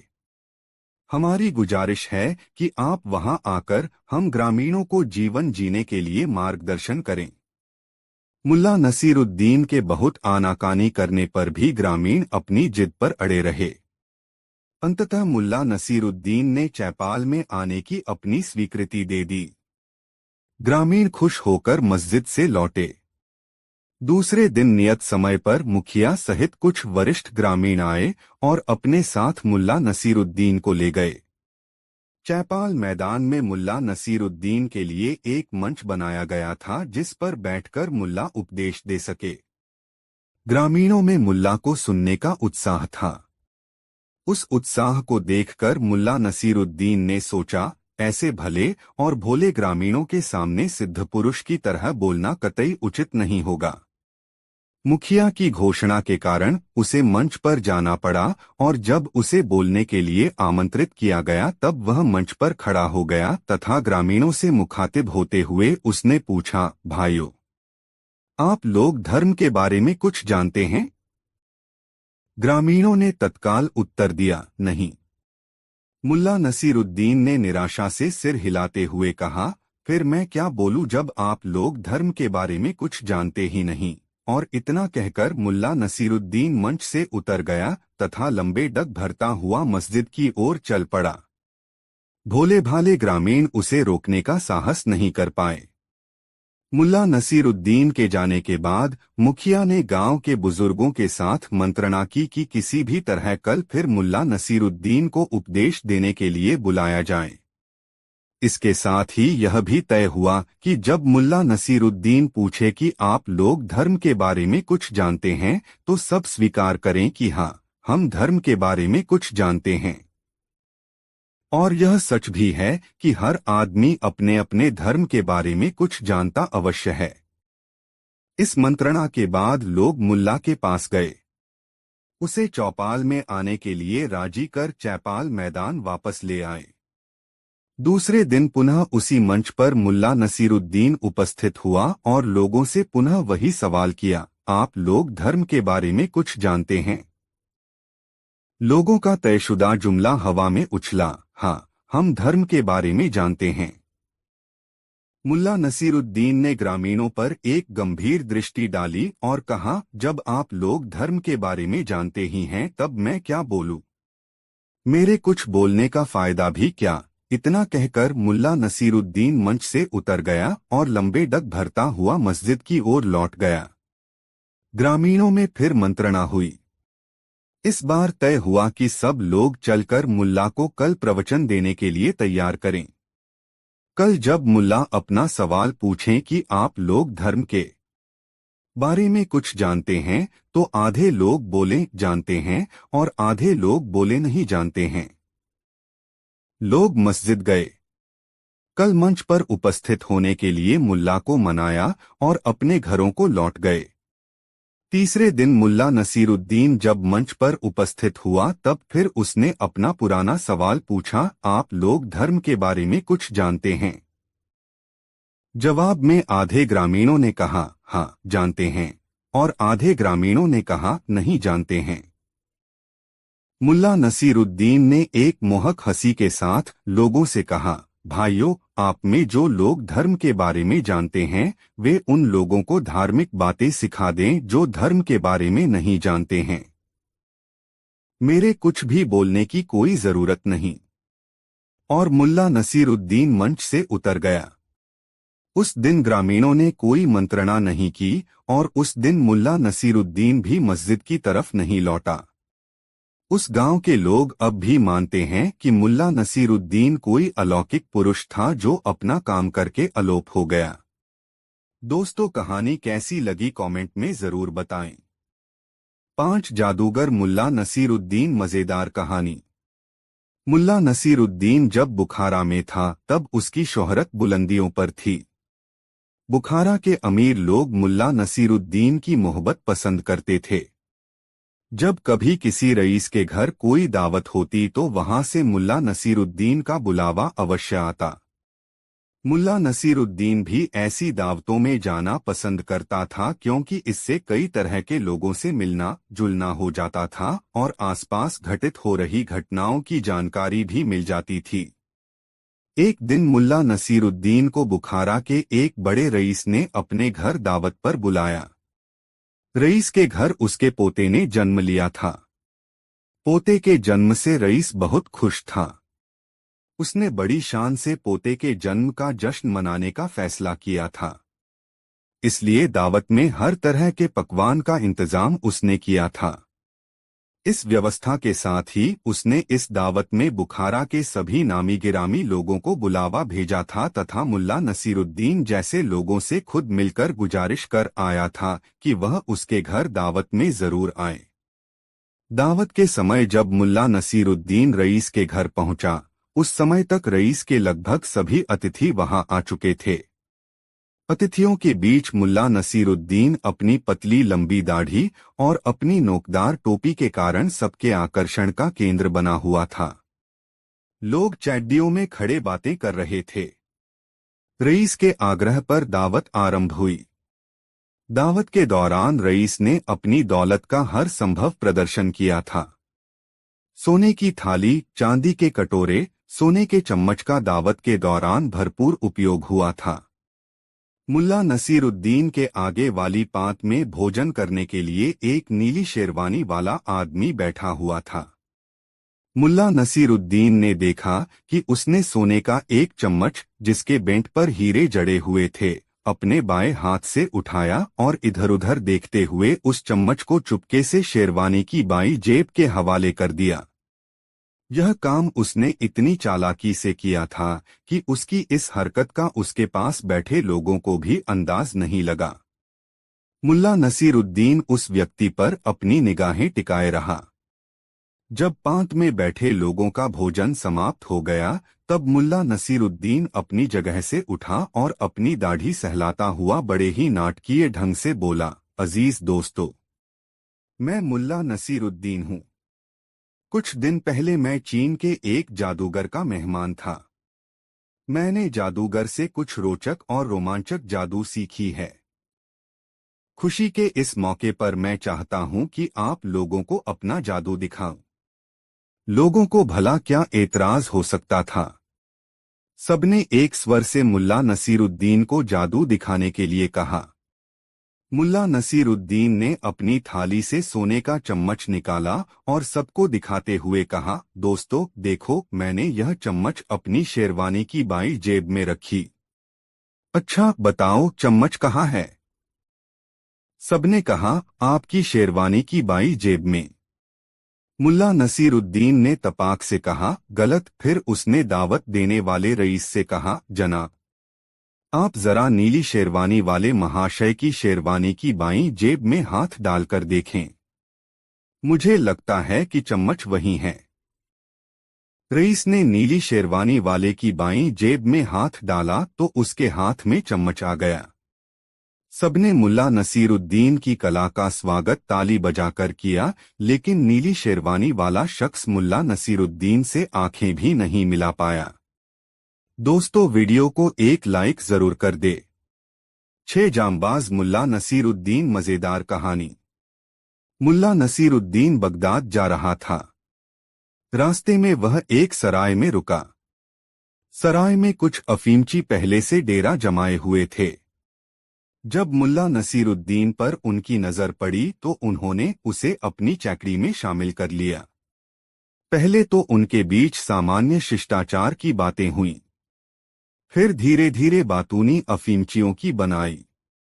मुल्ला नसीरुद्दीन के पास उनकी बातें सुनने के अलावा कोई चारा नहीं रहा। उन अफीमचियों में एक व्यक्ति सुल्तानी सेना का सिपाही था। उसने हाकना शुरू कर दिया है, दोस्तों, आज मैं तुम लोगों के बीच हूं। यह तुम लोगों के लिए किस्मत की बात है। जानते हो क्यों? इसलिए कि मैं एक ऐसा सिपाही हूं जिसकी वीरता की गूंज आज भी सुल्तानी सेना में बरकरार है। 5 साल पहले जो युद्ध हुआ था, उसकी चर्चा तुम लोगों ने सुनी होगी। उस युद्ध में मैं भी लड़ा था। एक दिन दुश्मनों के सैकड़ों सिपाहियों ने मुझे घेर लिया। मैं जरा भी नहीं डरा। अपने दोनों हाथों में तलवार लेकर मैं दाएं बाएं, आगे पीछे चकर घिन्नी की तरह तलवार चलाता रहा और दुश्मनों की गर्दनें कटती रहीं। कचा छपाक खच। थोड़ी देर में ही दुश्मन सेना के सारे सिपाहियों की लाशें युद्धभूमि में बिछ गई। मुल्ला नसीरुद्दीन अब तक उस सिपाही की बातें बड़े गौर से सुन रहा था। उस सिपाही के चुप होते ही मुल्ला नसीरुद्दीन ने अपनी दाढ़ी सहलाते हुए कहा, मैंने भी एक बार दुश्मन सेना के सिपाही के दोनों पैर तलवार के एक ही प्रहार से उड़ा दिए थे। खचाक। मुल्ला नसीरुद्दीन ने तलवार चलाने का अभिनय करते हुए कहा। अफीमचियों की तंद्रा अचानक टूटी और वे मुल्ला नसीरुद्दीन की तरफ अचरज भरी नजरों से देखने लगे। उनमें से एक ने मुल्ला नसीरुद्दीन से पूछा, क्यों भाई, तुमने सिर क्यों छोड़ दिया? पैर क्यों काट दिए? इसमें कोई राज की बात है तो बताओ।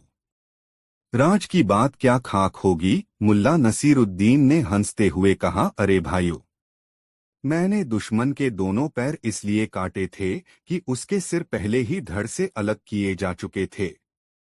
मुल्ला नसीरुद्दीन की बात सुनकर सभी हंसने लगे। उनको हंसता छोड़कर मुल्ला नसीरुद्दीन अपने कमरे में चला आया। दोस्तों, कहानी कैसी लग रही कमेंट में जरूर बताएं। 8 मुल्ला की हकीमी बहुत मजेदार कहानी। जिस तरह मुल्ला नसीरुद्दीन को चाहने वालों की कमी नहीं थी, उसी तरह उससे जलने वालों की भी कमी नहीं थी। उससे ईर्ष्या रखने वाले हमेशा ऐसे अवसर की ताक में रहते थे जिसमें उन्हें उसकी खिल्ली उड़ाने का मौका मिल जाए। एक दिन मुल्ला नसीरुद्दीन सुबह की सैर करने निकला था। हमेशा की तरह उसने लंबा चोगा और सलवार पहन रखा था। पाँव में नक्काशीदार जूती थी और सिर पर नोकदार लंबी टोपी। अपनी दाढ़ी सहलाता हुआ मुल्ला अपनी गली में लंबे डग भर रहा था कि उसका एक पड़ोसी जो कहीं से आ रहा था, रास्ते में ठोकर लगने के कारण गिर पड़ा। मुल्ला नसीरुद्दीन उस समय उसके पास ही था, इसलिए बिना समय गवाए उसने उसे उठाया और उसके कपड़ों की गर्द झाड़ने लगा तो देखा उस व्यक्ति के पाजामे से घुटने के पास खून रिस रहा है। मुल्ला को यह समझते देर नहीं लगी कि उस व्यक्ति का घुटना गिरने के कारण जख्मी हो गया है। मुल्ला नसीरुद्दीन ने उस व्यक्ति से कहा, अपना पाजामा घुटने तक उठा लो, मैं गेंदा के पौधे के पत्ते तोड़ लाता हूँ। उसका रस लगा देने से तुम्हारा जख्म भर जाएगा, खून गिरना तो तुरंत बंद हो जाएगा। इतना कहकर मुल्ला नसीरुद्दीन बिना किसी की इजाजत लिए एक घर के आगे सजावट के लिए लगाए गए गेंदे के पौधों से कुछ पत्तियां तोड़ने लगा। यह अहाता जिसमें गेंदा के पौधे लगाए गए थे रहमत खान का था। रहमत खान मुल्ला नसीरुद्दीन से बैर रखता था। उसे इस बात की रंजिश थी कि एक ही मोहल्ले में रहते हुए मुल्ला नसीरुद्दीन को दूर दूर तक लोग जानते और मानते हैं, जबकि मुल्ला नसीरुद्दीन की माली हैसियत उसके आगे कुछ भी नहीं है और उसे कोई नहीं जानता। मानने की तो बात ही जुदा है। जब रहमत खान ने मुल्ला नसीरुद्दीन को गेंदा के पत्ते तोड़ते देखा तो उसके तनबदन में आग लग गई। जलन से वह सुलग उठा और झल्लाई आवाज में बोला, मियां नसीर, यह क्या कर रहे हो? गेंदा के पौधे मैंने घर की शोभा के लिए लगाए हैं और तुम उसके पत्ते नोच रहे हो, वह भी बिना इजाजत। मुल्ला नसीरुद्दीन जानता था कि रहमत खान उससे खार खाए रहता है, किंतु अभी वह वाकई बिना इजाजत उसके लगाए गेंदे पौधों के पत्ते तोड़ रहा है। यह ख्याल आते ही कि रहमत का टोकना उचित है, उसने मासूमियत से कहा, माफ करना रहमू, इस आदमी के घुटने छिल गए हैं। उस रिश्ते खून को देखकर मुझे कुछ भी ख्याल नहीं रहा सिवा इसके कि इसके जख्म से खून बहना बंद हो जाए। मैंने यहाँ गेंदे के पौधे देखे तो याद आया कि इसके रस से खून का बहना बंद हो सकता है। बस मैं गेंदा के पत्ते बेख्याली में तोड़ने लगा। ऐसा कहते हुए मुल्ला नसीरुद्दीन गेंदे के पत्तों को अपनी तलहथी पर मसलता भी रहा। रहमत खान मुल्ला नसीरुद्दीन को नीचा दिखाने पर आमादा था। उसने उससे कहा, हाँ ठीक है, पहले तुम इस आदमी का ठीक से इलाज कर लो। मैं भी एक हकीम की तलाश में था। अब तुम पास में हो तो क्या गम है, तुमसे ही अपना भी इलाज करवा लूंगा। दरअसल मुझे मालूम नहीं था कि तुम हकीमी भी करते हो। मुल्ला नसीरुद्दीन रहमत खान की बातों में छुपे व्यंग्य को समझ रहा था, मगर उसकी बातों पर ध्यान दिए बिना ही उसने उस चोटिल व्यक्ति के जख्म पर गेंदे के पत्तों का रस टपकाया। वाकई खून का बहना रुक गया। वह व्यक्ति मुल्ला नसीरुद्दीन को धन्यवाद कहता हुआ विदा हो गया। तब तक रहमत खान अपने दरवाजे पर खड़ा रहकर मुल्ला नसीरुद्दीन की हकीमी देख रहा था। जब मुल्ला नसीरुद्दीन अपने काम से मुक्त हुआ तब रहमत खान ने मुल्ला नसीरुद्दीन को व्यंग्य भरी ती से देखते हुए कहा, हाँ तो हकीम साहब, मुझे भी आपसे इलाज करवाना है। आप तो खुदाई खिदमतगार हैं, मेरा भी भला करें। मुल्ला नसीरुद्दीन समझ रहा था कि रहमत खान उसका मजाक उड़ा रहा है, मगर अपनी शैली में जीने का आदि मस्तमलंग मुल्ला अपने पड़ोसी रहमत खान की व्यंग्यबुझी बातों से अप्रभावित रहा और मुस्कुराते हुए पूछा, बताओ तो सही, तकलीफ क्या है? जितना तजुर्बा है उतनी मदद तो मैं किसी की भी करूंगा। रहमत खान ने मुल्ला नसीरुद्दीन के सामने खड़े होकर अपनी तोंद सहलाते हुए कहा, कल रात एक अजीब वाकया हुआ। वह भी तब जब मैं गहरी नींद सोया हुआ था। नींद में ही मुझे अकबकाहट महसूस हुई। मेरी आदत है कि मैं मुंह खोलकर सोता हूँ। अकबकाहट के मारे मुझे जम्हाई आई और जम्हाई के कारण मेरा मुंह पूरा खुल गया। मेरे घर में बहुत चूहे हैं। जिस वक्त मैं जम्हाई ले रहा था उसी वक्त एक चूहा तेजी से दौड़ता हुआ आया, मेरे मुंह में घुसकर गले की नली के रास्ते मेरे पेट में पहुंच गया और वहीं ऊधम मचाए हुए है। कोई ऐसा उपाय बताइए कि यह चूहा मरे और मेरे पेट में शांति हो। बस इतनी सी बात। यह तो कोई ऐसी समस्या नहीं है कि चिंतित हुआ जाए। मुस्कुराते और अपनी दाढ़ी सहलाते हुए मुल्ला नसीरुद्दीन ने कहा, देखो रे हैं, तुम बड़ा सा मुंह खोलकर जम्हाई लेना जानते ही हो।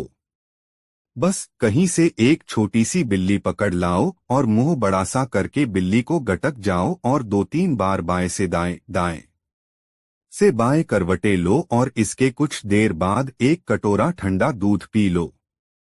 फिर देखो कमाल, बिल्ली चूहे को निगल जाएगी और तुम्हारे पेट में चल रहा चूहे का उधम बंद हो जाएगा। और हाँ, यह समस्या तो केवल सामान्य ज्ञान से हल हो जाने वाली समस्या थी, इसमें हकीमी की कोई जरूरत ही कहाँ थी। इतना कहकर मुल्ला नसीरुद्दीन फिर से लंबे डग भरने लगा। वह अपनी दाढ़ी भी सहलाता जा रहा था और मस्त चाल से चल भी रहा था। और रहमत खान कभी मुल्ला नसीरुद्दीन को तो कभी अपने अहाते में गेंदे के पौधों को देख रहा था अटका सा। दोस्तों, यह कहानी आपको कैसी लगी कमेंट में जरूर बताएं। ऐसी और नई मजेदार कहानी सुनने के लिए हमारे चैनल आरके वर्मा को सब्सक्राइब जरूर कर ले और यह वीडियो अपने मित्रों को जरूर शेयर करें। वीडियो देखने के लिए धन्यवाद।